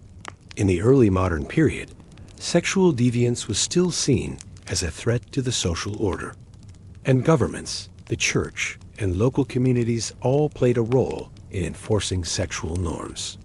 The punishment of sexual transgressions served as a way to uphold the moral fabric of society and maintain social stability. The persistence of sexual taboos in the early modern period reflected the deep influence of medieval sexual morality. The concept of sexual purity, particularly for women, continued to be central to the social order, and sexual deviancy was viewed as a challenge to societal norms. Although sexual practices became somewhat more open and accepting in certain circles, particularly in the context of marriage, the legacy of medieval sexual repression continued to shape public attitudes toward sex and gender for centuries. Conclusion: from medieval repression to early modern sexuality, the decline of medieval sexual norms and the gradual shift in attitudes toward sexuality during the Renaissance and early modern period marked a crucial turning point in the history of human sexuality. While the ideals of medieval sexual morality remain influential, the changing religious, social, and intellectual climate laid the groundwork for more modern and liberal views on sex, love, and marriage. Despite the continued influence of medieval taboos and the persistence of church authority, the early modern period saw the beginning of a cultural shift toward more individualistic and permissive attitudes toward sexuality that would continue to evolve in the centuries to come. Although medieval sexual norms began to shift by the end of the period, many of the ideas surrounding sexuality, marriage, and gender roles continued to influence the early modern era. The cultural, religious, and intellectual transformations of the Renaissance and the Reformation did not completely erase the medieval understanding of sex, and certain aspects of medieval sexual morality persisted well into the early modern period. The persistence of church authority and moral control. While the Renaissance and Reformation challenged the Church's authority in many areas, its influence over sexuality remained strong, particularly in Catholic regions of Europe. Despite the rise of humanism and the growing acceptance of secular views, the Catholic Church continued to hold significant power over the sexual lives of individuals. In Catholic countries like Spain, Italy, and France, the Church maintained strict control over sexual behavior, reinforcing many of the medieval sexual norms that had been in place for centuries. The Church's teachings on marriage, sexual pleasure, and procreation continued to dominate the religious and social discourse on sexuality. Marriage was still seen as a sacrament, and sexual activity within marriage was primarily understood as a means of fulfilling God's command to be fruitful and multiply. The Church's stance on premarital sex, adultery, and homosexuality remained unchanged, and individuals who violated these norms faced public punishment, excommunication, or even execution. In addition to its theological teachings, the Catholic Church also continued to regulate sexual behavior through canon law and ecclesiastical courts. These courts had the power to investigate and punish sexual offenses, including adultery, fornication, and sodomy. Church officials maintained control over sexual morality, and religious authorities continued to shape public attitudes toward sexuality, particularly in rural communities where the influence of the Church was still deeply felt. The Reformation and changes in sexual doctrine. The Protestant Reformation, which began in the early 16th century, brought about significant changes in religious doctrine, including attitudes toward sexuality and marriage. Reformers like Martin Luther and John Calvin rejected many of the Catholic Church's teachings on sexuality, particularly the idea that celibacy was a higher calling than marriage. Luther's view of marriage as a natural and sacred institution, rather than a purely religious sacrament, was revolutionary. He argued that marriage was not just for procreation, but also for mutual affection and companionship. Luther's belief that sexual pleasure within marriage was permissible was a sharp departure from the Catholic Church's earlier teachings, which had viewed sexual pleasure as secondary to the goal of procreation. Similarly, Calvin's ideas about marriage and sexuality emphasized the importance of the marital bond and the duty of spouses to support one another. While Calvin retained some of the traditional Protestant teachings on the sanctity of marriage, he also allowed for the idea that sexual pleasure could be part of the marital relationship. His views on sexuality laid the groundwork for more modern Protestant attitudes toward marriage and sex. However, despite these shifts, Protestant views on sexuality still retained many elements of medieval sexual norms. While premarital sex and adultery were no longer viewed as mortal sins in the same way, they were still considered serious moral offenses, and extramarital affairs continued to be condemned. Protestant communities often held stricter sexual codes than their Catholic counterparts, and the emphasis on moral purity remained a central part of Protestant identity.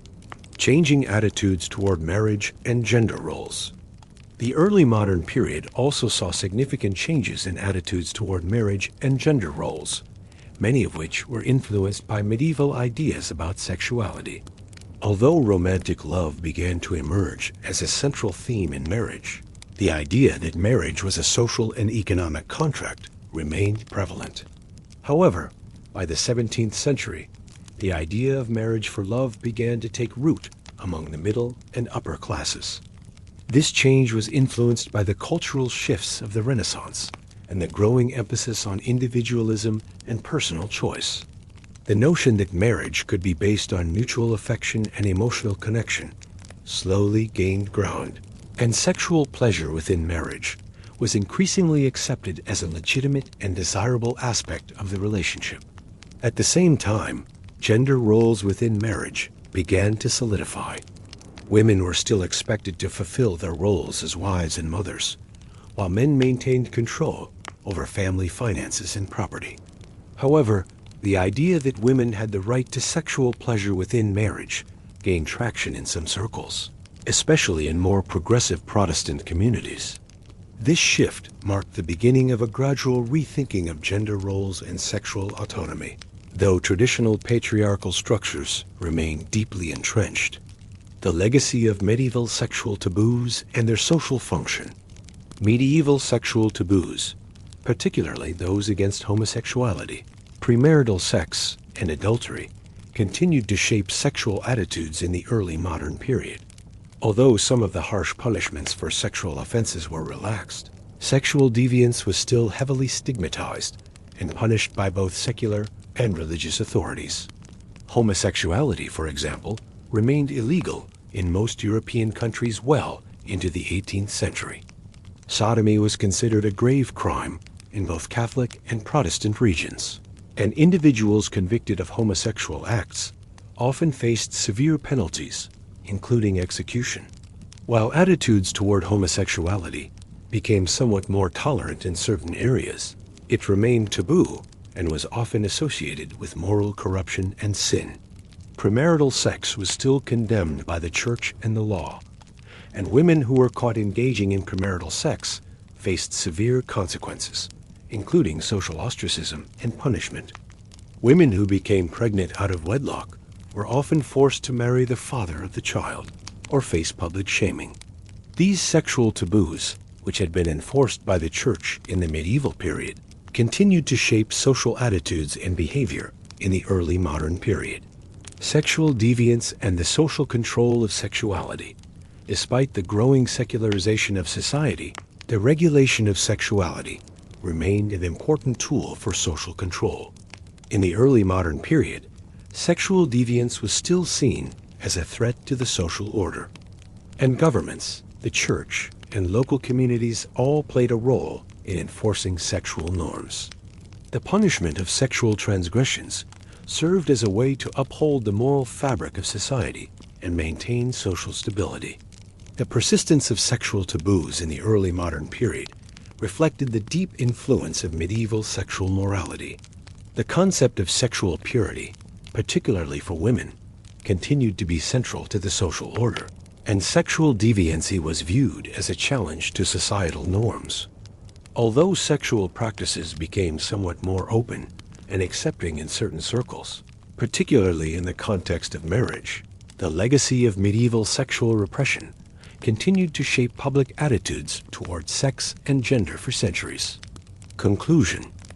From medieval repression to early modern sexuality, the decline of medieval sexual norms, and the gradual shift in attitudes toward sexuality during the Renaissance and early modern period marked a crucial turning point in the history of human sexuality. While the ideals of medieval sexual morality remain influential, the changing religious, social, and intellectual climate laid the groundwork for more modern and liberal views on sex, love, and marriage.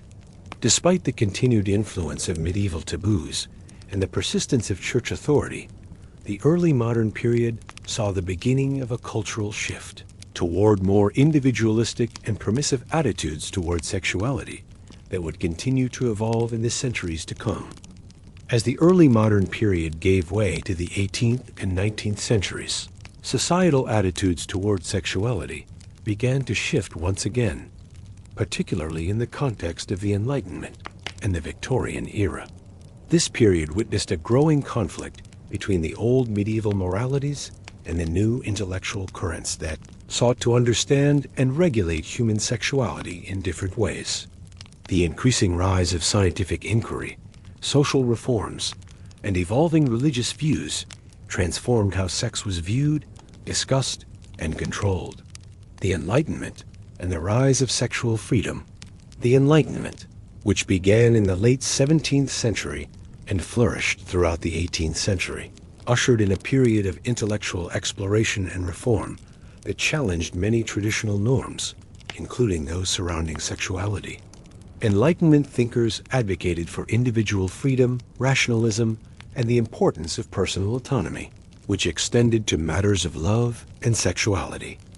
Philosophers like Jean-Jacques Rousseau and Voltaire criticized the repression of natural human desires and pushed for a more open and permissive attitude toward sexuality, although they often remained tied to traditional gender roles and sexual norms. Rousseau, in particular, with his work The Social Contract, touched upon the role of sexuality in social contracts and personal liberty. Although he emphasized the importance of marriage and procreation, the period as a whole began to allow for a broader discussion of personal sexual freedom, even if it was often framed within the limits of heteronormative marriage. The Enlightenment period also saw the beginnings of the critique of celibacy, particularly within religious institutions, as many Enlightenment thinkers questioned the moral superiority that celibacy was often granted in earlier centuries. Despite the advancements made in intellectual circles, the broader social changes were slow to take hold, and there remained a conflict between the growing acceptance of sexual liberty and the continued influence of more conservative, religiously driven sexual norms. In many countries, especially those with strong religious institutions, sexual behaviors remain deeply regulated, and ideas around chastity, virginity, and moral purity continued to influence public life and legal systems. The Victorian era, the height of sexual repression. The 19th century, particularly in England and the United States, marked the height of sexual repression in Western culture, with the Victorian era often seen as the epitome of sexual conservatism. Named after Queen Victoria of England, who ruled from 1837 to 1901, the Victorian period was characterized by strict social codes regarding sexuality and a rigid separation of public and private spheres. The Victorian emphasis on propriety, modesty, and moral uprightness extended to all aspects of life, including sexual behavior. Sexuality in the Victorian era was often viewed as something that should be controlled and hidden, especially in public life. There was a strong emphasis on maintaining family values and preserving the sanctity of marriage, which was seen as the only legitimate context for sexual activity. However, despite the outward appearance of sexual repression, the 19th century was also a time of burgeoning interest in human sexuality, albeit often in a pathological or scientific context. The Victorian approach to sexuality was largely shaped by the belief that men had uncontrollable sexual desires, while women were expected to be chaste, pure, and sexually passive. The angel in the house ideal, a term coined by poet Coventry Patmore, encapsulated this notion of women as virtuous, self-sacrificing figures who were expected to remain sexually innocent until marriage. This image of women stood in stark contrast to the more liberated sexual expressions that had been seen in earlier periods. Victorian sexuality was heavily concerned with the control and regulation of women's bodies. Women's sexual desires were repressed, and any expression of sexual pleasure outside of marriage was seen as immoral. Women were often discouraged from expressing any form of sexual desire, as it was considered unseemly and a threat to their moral purity. The rise of medical discourse during this period, particularly the study of female hysteria, often framed women's sexual health as a problem to be managed or suppressed. Sexuality and the emergence of scientific and medical discourses. Alongside the growth of Victorian sexual morality, the 19th century also saw the rise of scientific and medical discourses around sexuality. This period marked the beginning of the study of human sexuality as a legitimate field of inquiry. Doctors and scientists began to examine sexual behavior in more systematic ways, though often through the lens of morality and pathology. One of the key figures in the medicalization of sexuality was Sigmund Freud, who emerged at the turn of the 20th century. Freud's theories on sexual development, repression, and unconscious desires provided a framework for understanding human sexuality that would shape future generations of thought. Freud's theories, particularly those related to the Oedipus complex and his exploration of sexual repression, further reinforced the idea that sexuality was something to be controlled and regulated, even as it was increasingly seen as a central aspect of human identity. The Victorian focus on sexual repression was also accompanied by an interest in controlling and understanding sexual health. Diseases like syphilis, gonorrhea, and tuberculosis were closely associated with sexual activity, and public health campaigns focused on educating people about sexual morality and hygiene. These campaigns emphasized the importance of sexual purity and warned against the dangers of promiscuity. Although Victorian society remained deeply conservative when it came to sexual behavior, the medical and scientific discourses that emerged during this time set the stage for later discussions about sexual identity, health, and pleasure in the 20th century. Social class and sexual morality in the 18th and 19th centuries. The social class divide during the 18th and 19th centuries also shaped sexual morality. The upper classes, who were more likely to have access to education, wealth, and social status, were able to operate within a different set of sexual norms than the working classes. While the working class was often subject to public scrutiny and punishment for their sexual behavior, the upper classes were able to engage in sexual activities outside of marriage, such as extramarital affairs and maintaining mistresses without facing the same social repercussions. At the same time, the middle class, which was growing in influence during the Victorian era, upheld strict moral codes regarding sexuality, often focusing on the sanctity of marriage and family life. For the middle class, sexual morality was a reflection of one's social respectability and reputation. The increasing importance of family values, particularly in the context of bourgeois respectability, further reinforced the notion that sex should be confined to marriage and that sexual pleasure was secondary to procreation. However, the class divide in sexual morality also reinforced hypocrisy. The upper classes often indulged in sexual behavior that would have been deemed immoral or sinful for the lower classes. And this double standard helped to perpetuate the idea that sexual morality was a tool of social control, particularly used to regulate the behavior of women and the working poor. Conclusion: the evolution of sexuality from medieval to modern, the 18th and 19th centuries, marked a period of both repression and curiosity about human sexuality. While Victorian society epitomized sexual repression, particularly regarding women's sexuality, it was also a time when sexual behavior was increasingly analyzed, regulated, and medicalized. The tension between sexual freedom and repression continued to define attitudes toward sex, even as new intellectual and cultural forces began to challenge traditional ideas about sexuality. The legacy of medieval sexual norms continued to influence early modern and Victorian attitudes toward sex, but the growing intellectual and medical exploration of sexuality laid the groundwork for the sexual revolutions of the 20th century. As society moved away from the rigid control of sexual expression, new ideas about sexual identity, gender, and desire would begin to take shape, ultimately leading to the more open, if complex, conversations about sexuality that we see in modern times. The 20th century witnessed a series of seismic shifts in the way society approached sexuality. From the early stages of the sexual revolution to the fight for LGBTQ+, rights, changes in gender roles, and the gradual breakdown of traditional sexual norms, the 20th century set the stage for the modern understanding of sex identity and relationships. This section explores how cultural, social, and political movements led to an era of increased sexual freedom, acceptance, and a new conception of sexuality. The sexual revolution of the 1960s and 1970s.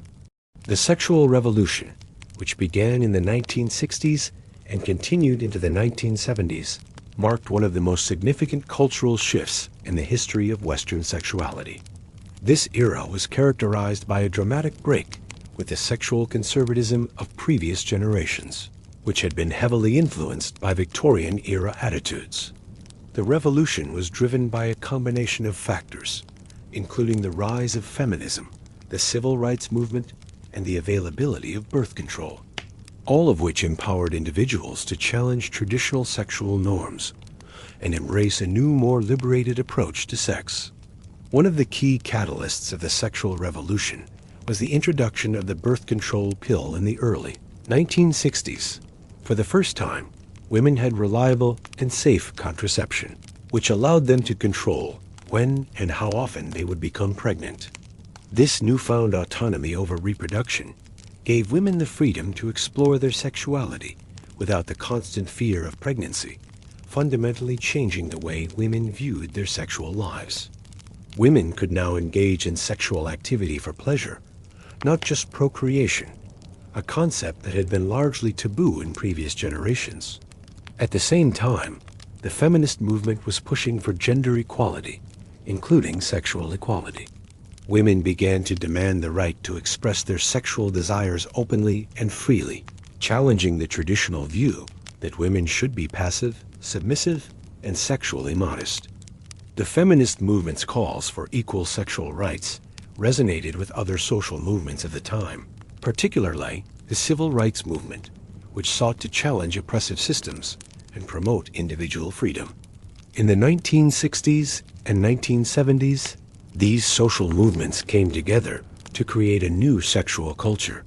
The concept of sexual liberation gained widespread popularity, and individuals, especially younger generations, rejected the idea that sex should be confined to marriage or limited to procreation.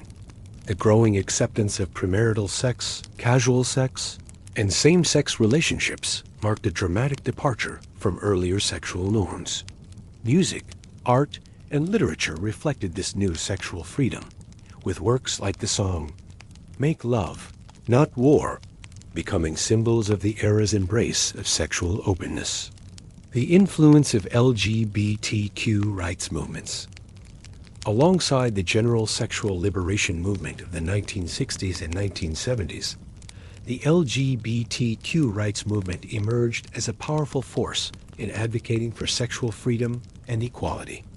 Homosexuality had long been criminalized and stigmatized, but the 20th century saw a gradual shift toward acceptance and understanding.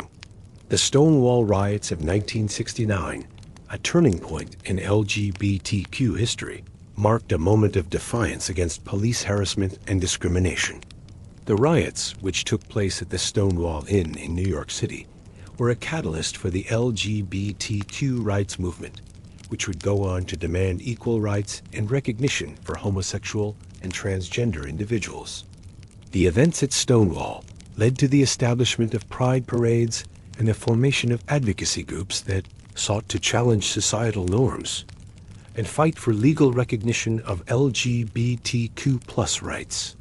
Throughout the 1970s and beyond, LGBTQ+ individuals fought for decriminalization of homosexuality, the right to marry, the ability to serve openly in the military, and the recognition of transgender rights. The movement also sought to combat the pervasive stigma and discrimination that LGBTQ+ individuals faced, advocating for the recognition of sexual diversity as a natural and valid part of human identity. The rise of LGBTQ rights movements had a profound effect on the broader cultural understanding of sex and sexuality.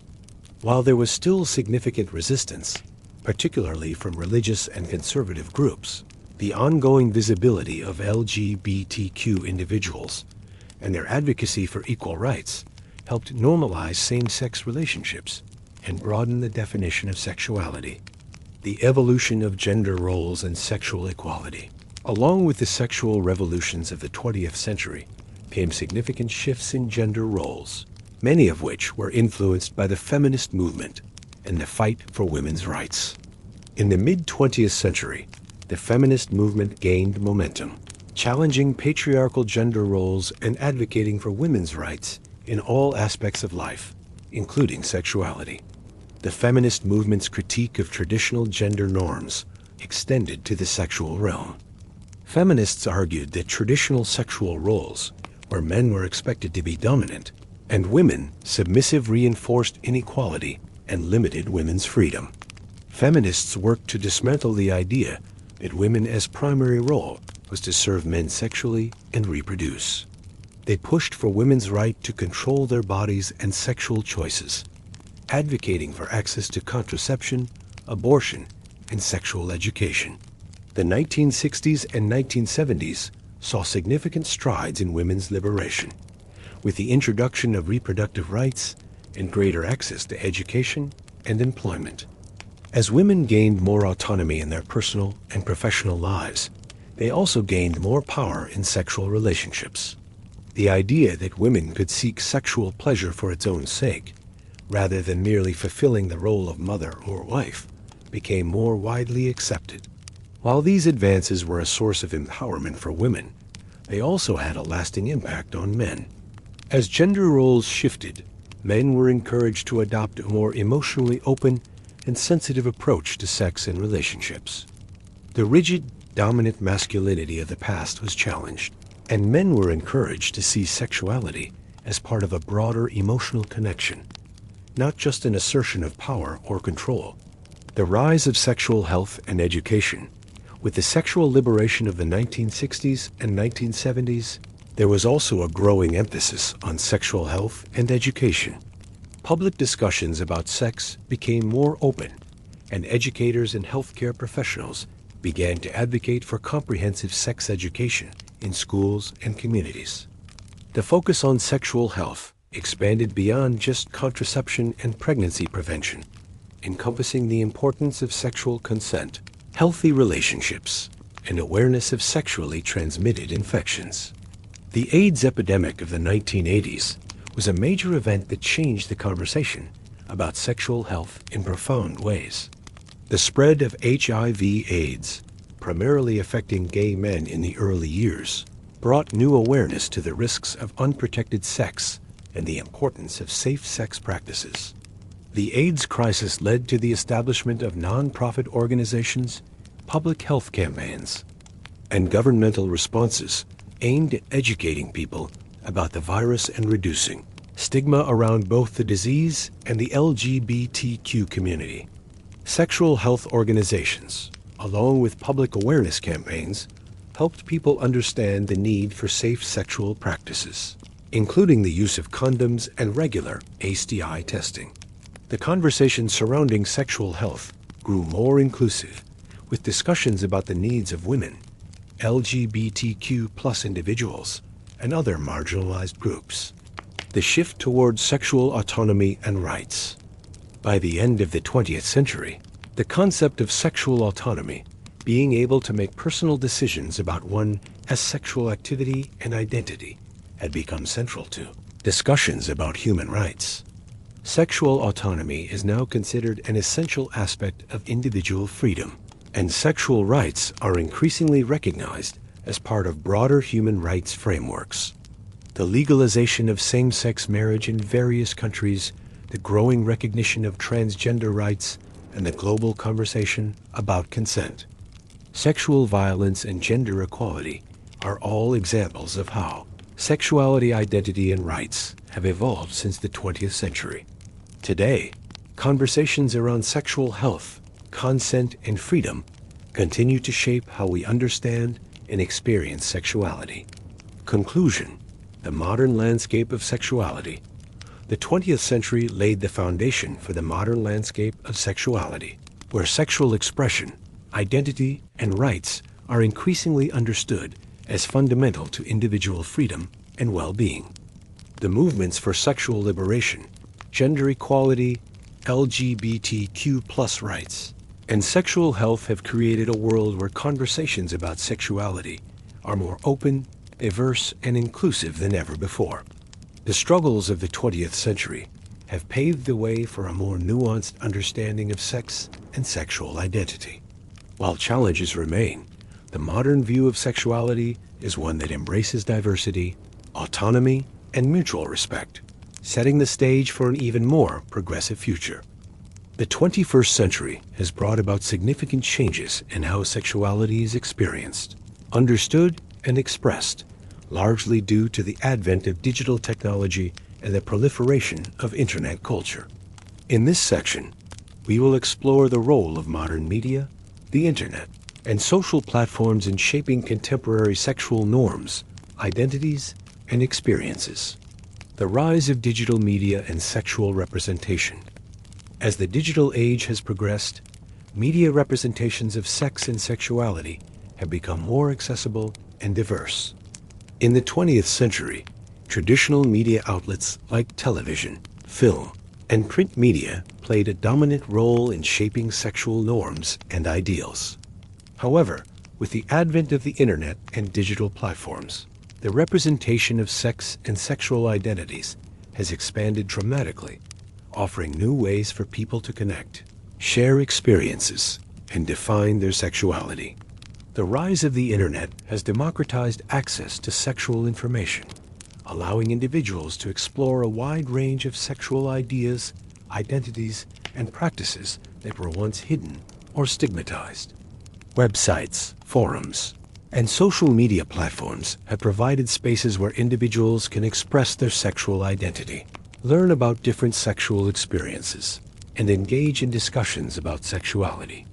The internet has facilitated the formation of online communities where people can connect over shared sexual interests, orientations, and desires, often in ways that were not possible before. Moreover, digital media has also played a role in the normalization of various sexual identities and practices. Representation of diverse sexual orientations, gender identities, and expressions in mainstream media, such as films, television shows, and advertisements, has contributed to a broader cultural understanding and acceptance of sexual diversity. From LGBTQ characters in TV shows to discussions about non-monogamy and kink, media portrayals have helped break down stigmas and broaden the public's understanding of human sexuality. Social media and sexual identity. Social media platforms like Instagram, Twitter, TikTok, and YouTube have had a profound impact on how sexual identity is expressed and understood in contemporary culture. These platforms allow individuals to shape their sexual identity publicly, experiment with different ways of presenting themselves, and engage with others in new and dynamic ways. Social media has become a space for the exploration of gender and sexuality, with many individuals using platforms to challenge traditional norms, advocate for sexual rights, and share their personal experiences. Hashtags and movements like #MeToo, #LGBTQ+, #BodyPOS, ITIV, ITY, and #SexPositive have used social media to bring attention to important issues related to sexual autonomy, consent, body image, and identity. These movements have empowered individuals to speak out against sexual violence, fight for equal rights, and challenge harmful stereotypes.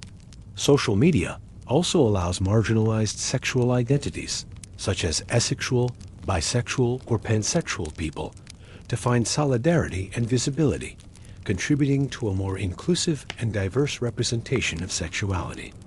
At the same time, social media has raised concerns about the commodification of sexuality. Platforms like Instagram and TikTok have created new ways for people to monetize their sexuality through content creation, often blending sexual expression with branding and consumerism. Influencers, particularly those in the sex-positive and adult content spaces, use their platforms to promote sexual freedom, empowerment, and exploration. But this has also led to discussions about the potential exploitation of sexuality in a digital economy. The line between personal identity and commercialized content is often blurred, prompting debates about the ethical implications of selling sexuality online. Online pornography and changing sexual consumption. One of the most significant developments in modern sexuality has been the growth of online pornography. The internet has made pornography more accessible than ever before, with millions of people engaging with explicit material at the click of a button. This widespread access to adult content has transformed how people view and consume sex. On the one hand, the internet has provided a platform for diverse sexual expression, with a wide variety of niches and genres available to cater to different desires and fantasies. Many people have used online pornography as a way to explore their sexual interests in private, and some have even used it as a tool for sexual education, learning about different techniques, practices, and perspectives on sex. However, the normalization of online pornography has also sparked concerns about its impact on sexual behavior and expectations. Critics argue that pornography often presents an unrealistic portrayal of sex, where consent, communication, and emotional connection are frequently sidelined in favor of raw physicality and performative acts. This can lead to distorted perceptions of intimacy and a focus on physical satisfaction rather than emotional or relational connection. Studies have suggested that the overconsumption of pornography may contribute to unrealistic sexual expectations, performance anxiety, and dissatisfaction in real-life sexual relationships. Moreover, the rise of amateur and user-generated content in online pornography has introduced questions about consent, exploitation, and privacy. With the advent of platforms that allow individuals to create and share their own adult content, there have been increased concerns about the safety and well-being of performers, as well as issues surrounding the distribution of non-consensual or revenge pornography. Sexual health and the role of digital technology. In addition to media representations of sex, digital technology has played a pivotal role in the way sexual health is discussed and addressed. Online platforms have become vital tools for sexual health education and awareness, providing resources on contraception, sexually transmitted infections, and safe sex practices. Apps and websites dedicated to sexual health, such as Planned Parenthood, the American Sexual Health Association, and various health organizations, offer confidential advice, resources, and online consultations for individuals seeking sexual health guidance. The anonymity of the internet has made it easier for people to access information about sensitive topics, such as STI prevention, sexual consent, and relationships, without fear of judgment or shame.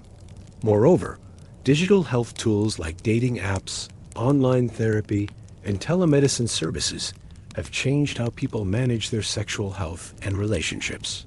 Dating apps like Tinder, Bumble, and OkCupid have redefined how individuals meet, date, and form sexual relationships, allowing for greater flexibility in sexual preferences, orientation, and practices. These apps have also contributed to the growing normalization of casual sex and short-term relationships, although they have raised concerns about hookup culture, safety, and the commodification of intimacy. Sexual consent and online advocacy. In recent years, online platforms have become essential for raising awareness about sexual consent and combating sexual violence. Social media movements such as #MeToo and #TimesUp have sparked global conversations about sexual harassment, assault, and consent. These movements have empowered individuals, particularly women, to speak out about their experiences and demand accountability from perpetrators.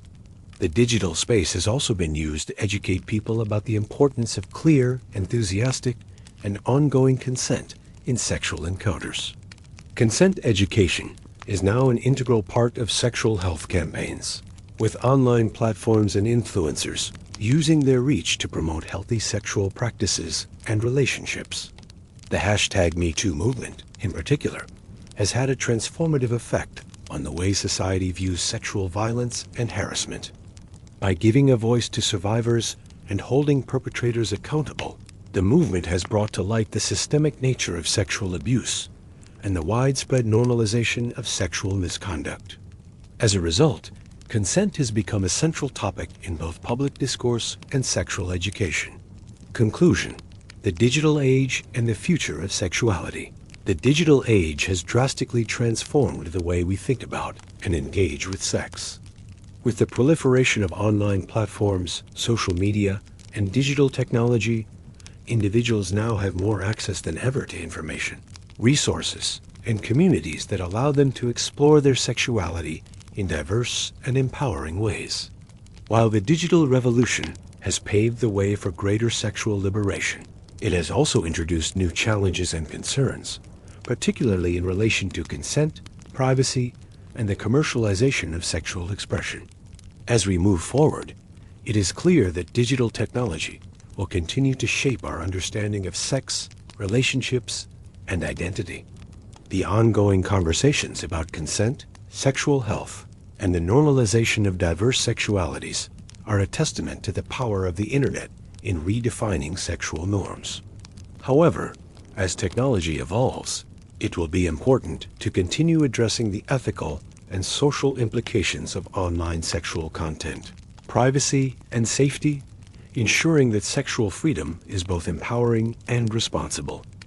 As we look to the future, sexuality is likely to continue evolving in response to a variety of cultural, technological, and social factors.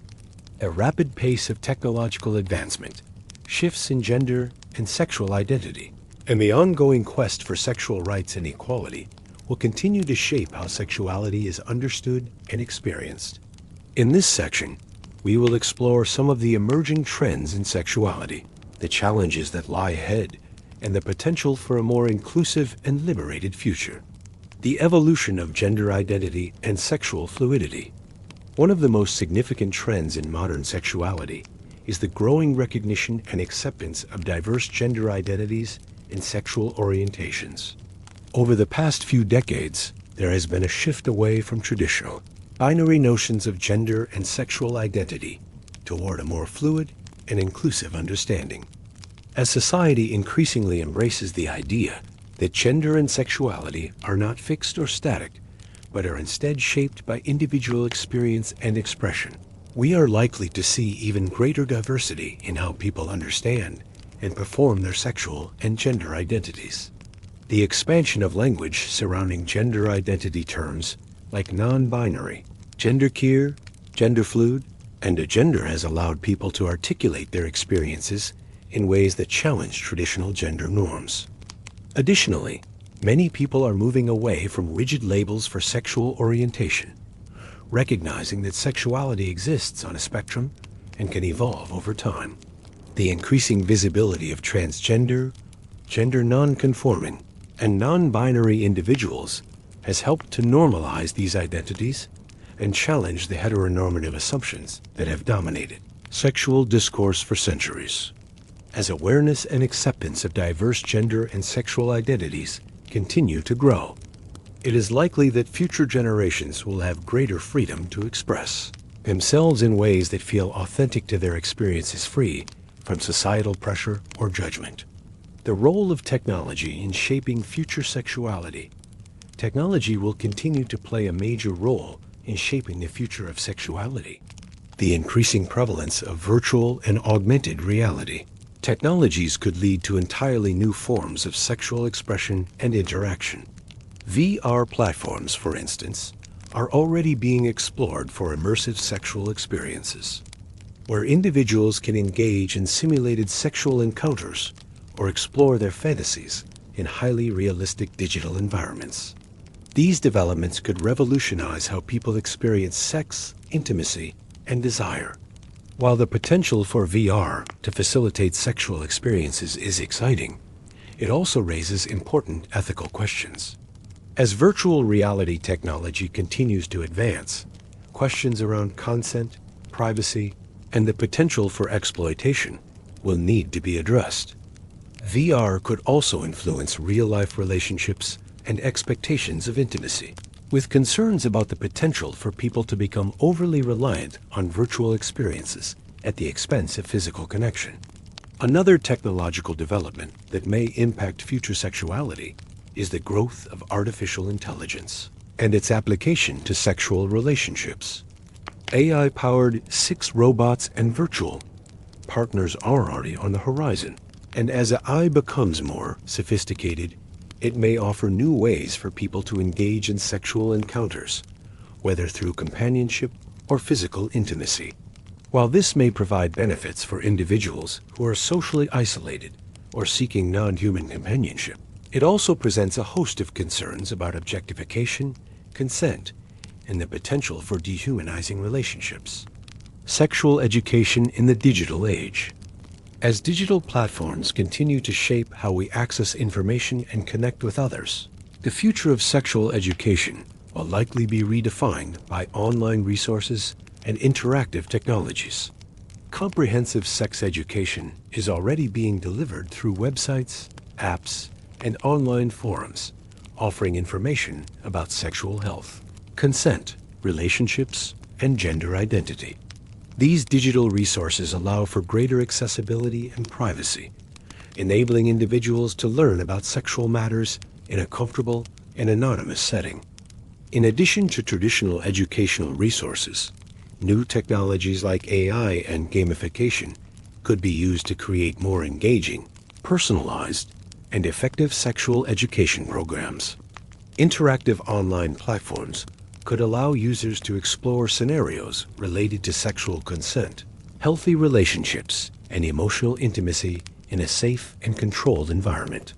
Furthermore, digital platforms could help promote inclusivity by providing educational materials that address the needs and concerns of marginalized communities, including LGBTQ+ individuals, people with disabilities, and people of color.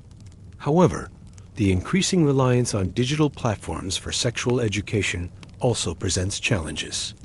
Access to information is not equal across all demographics, and not everyone has access to the internet or digital devices. There is also the risk of misinformation and the spread of harmful content online. Ensuring that sexual education remains accurate, inclusive, and accessible to all individuals will be a key challenge in the coming years. Consent and sexual rights.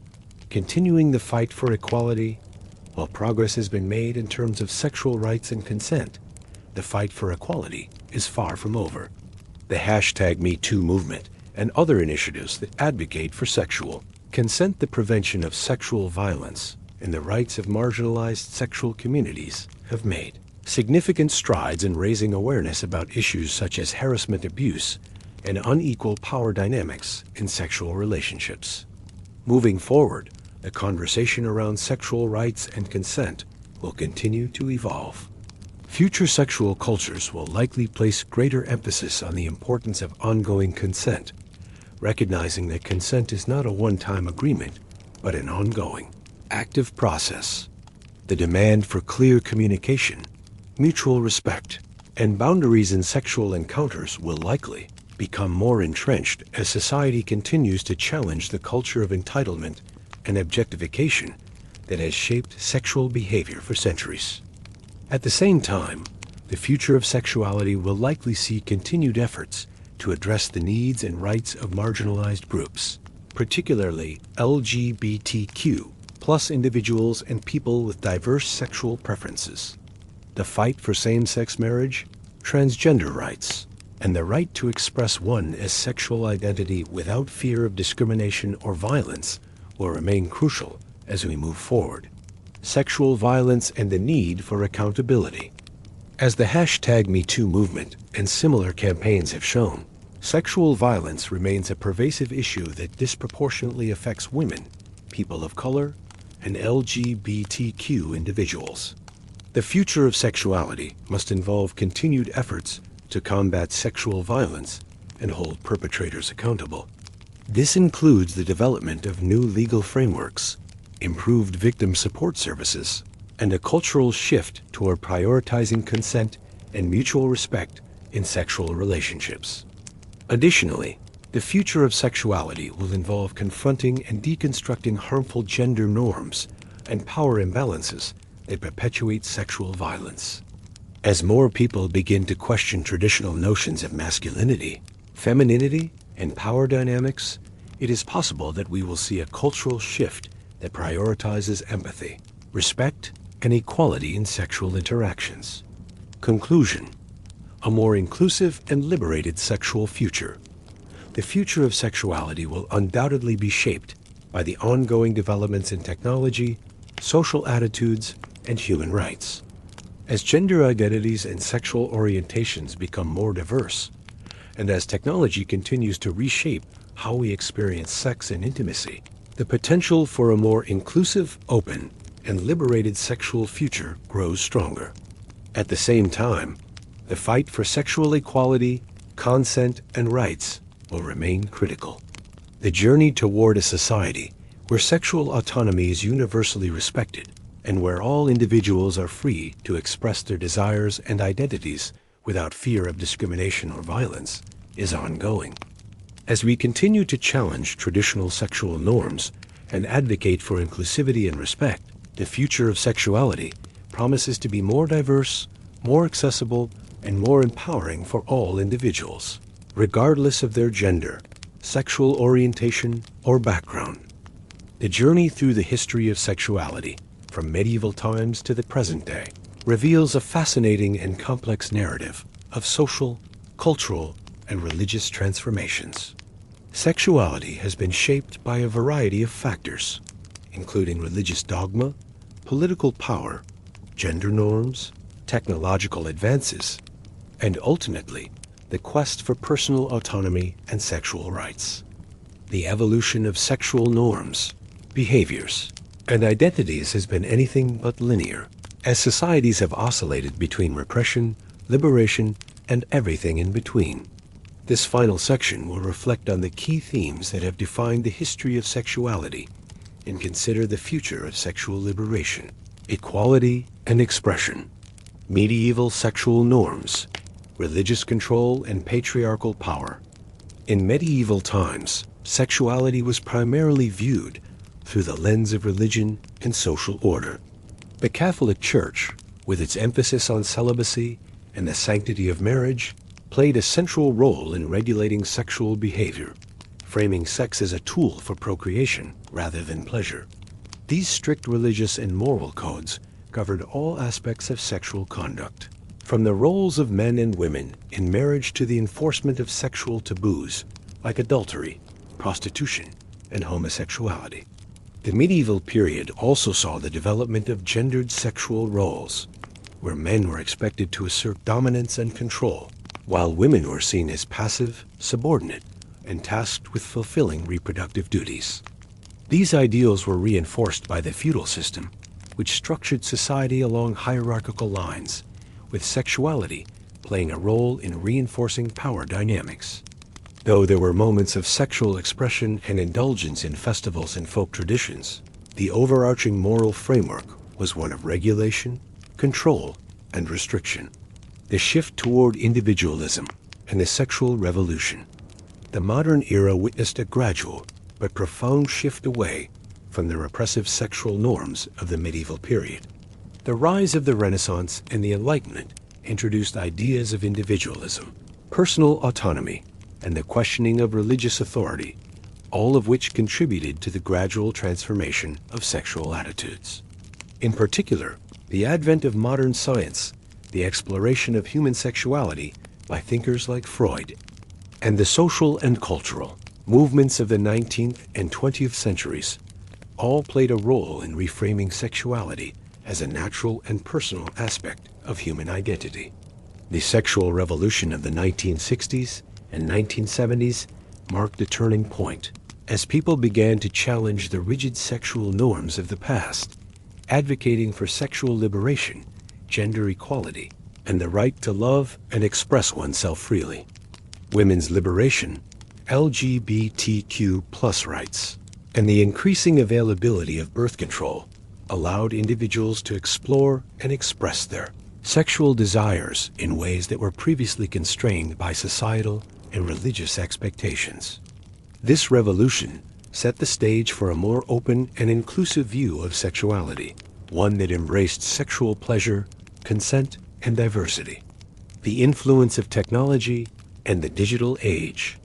The 21st century has introduced an entirely new dimension to the discussion of sexuality, largely driven by the rapid advancement of technology and the proliferation of digital media. The internet, social media, and digital platforms have transformed how we engage with sexuality, providing new spaces for sexual expression, education, and connection. The digital age has facilitated the exploration of diverse sexual identities, relationships, and practices, offering opportunities for people to find community and solidarity across geographic and social boundaries. However, the internet has also introduced new challenges, including the commercialization of sexuality, the spread of misinformation, and concerns about privacy and consent in the digital sphere. The rise of online pornography, the proliferation of sex-positive content creators, and the increasing use of virtual reality and high-end sexual experiences all point to a future where technology continues to shape and redefine what sexuality means in the modern world.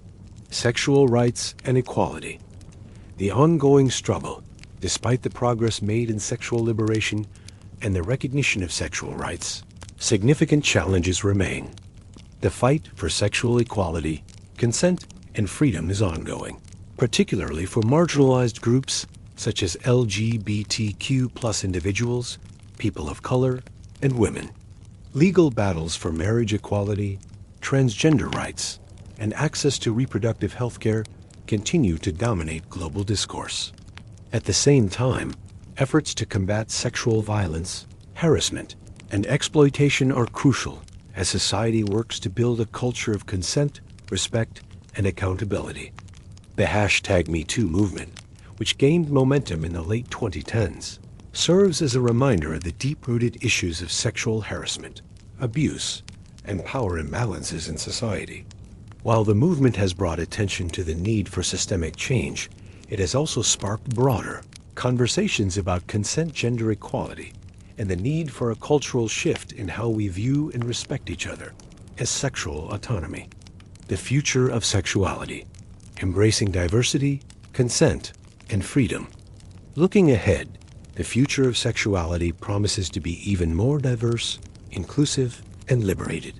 As society continues to break down traditional gender roles, sexual norms, and societal restrictions, we can expect a greater recognition of sexual fluidity, diversity, and the autonomy of individuals to define their own sexual identities.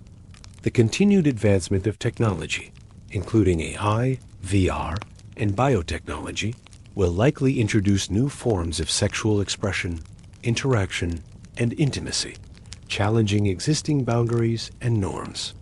One of the most important challenges moving forward will be ensuring that these new forms of sexual expression and technology are used responsibly and ethically.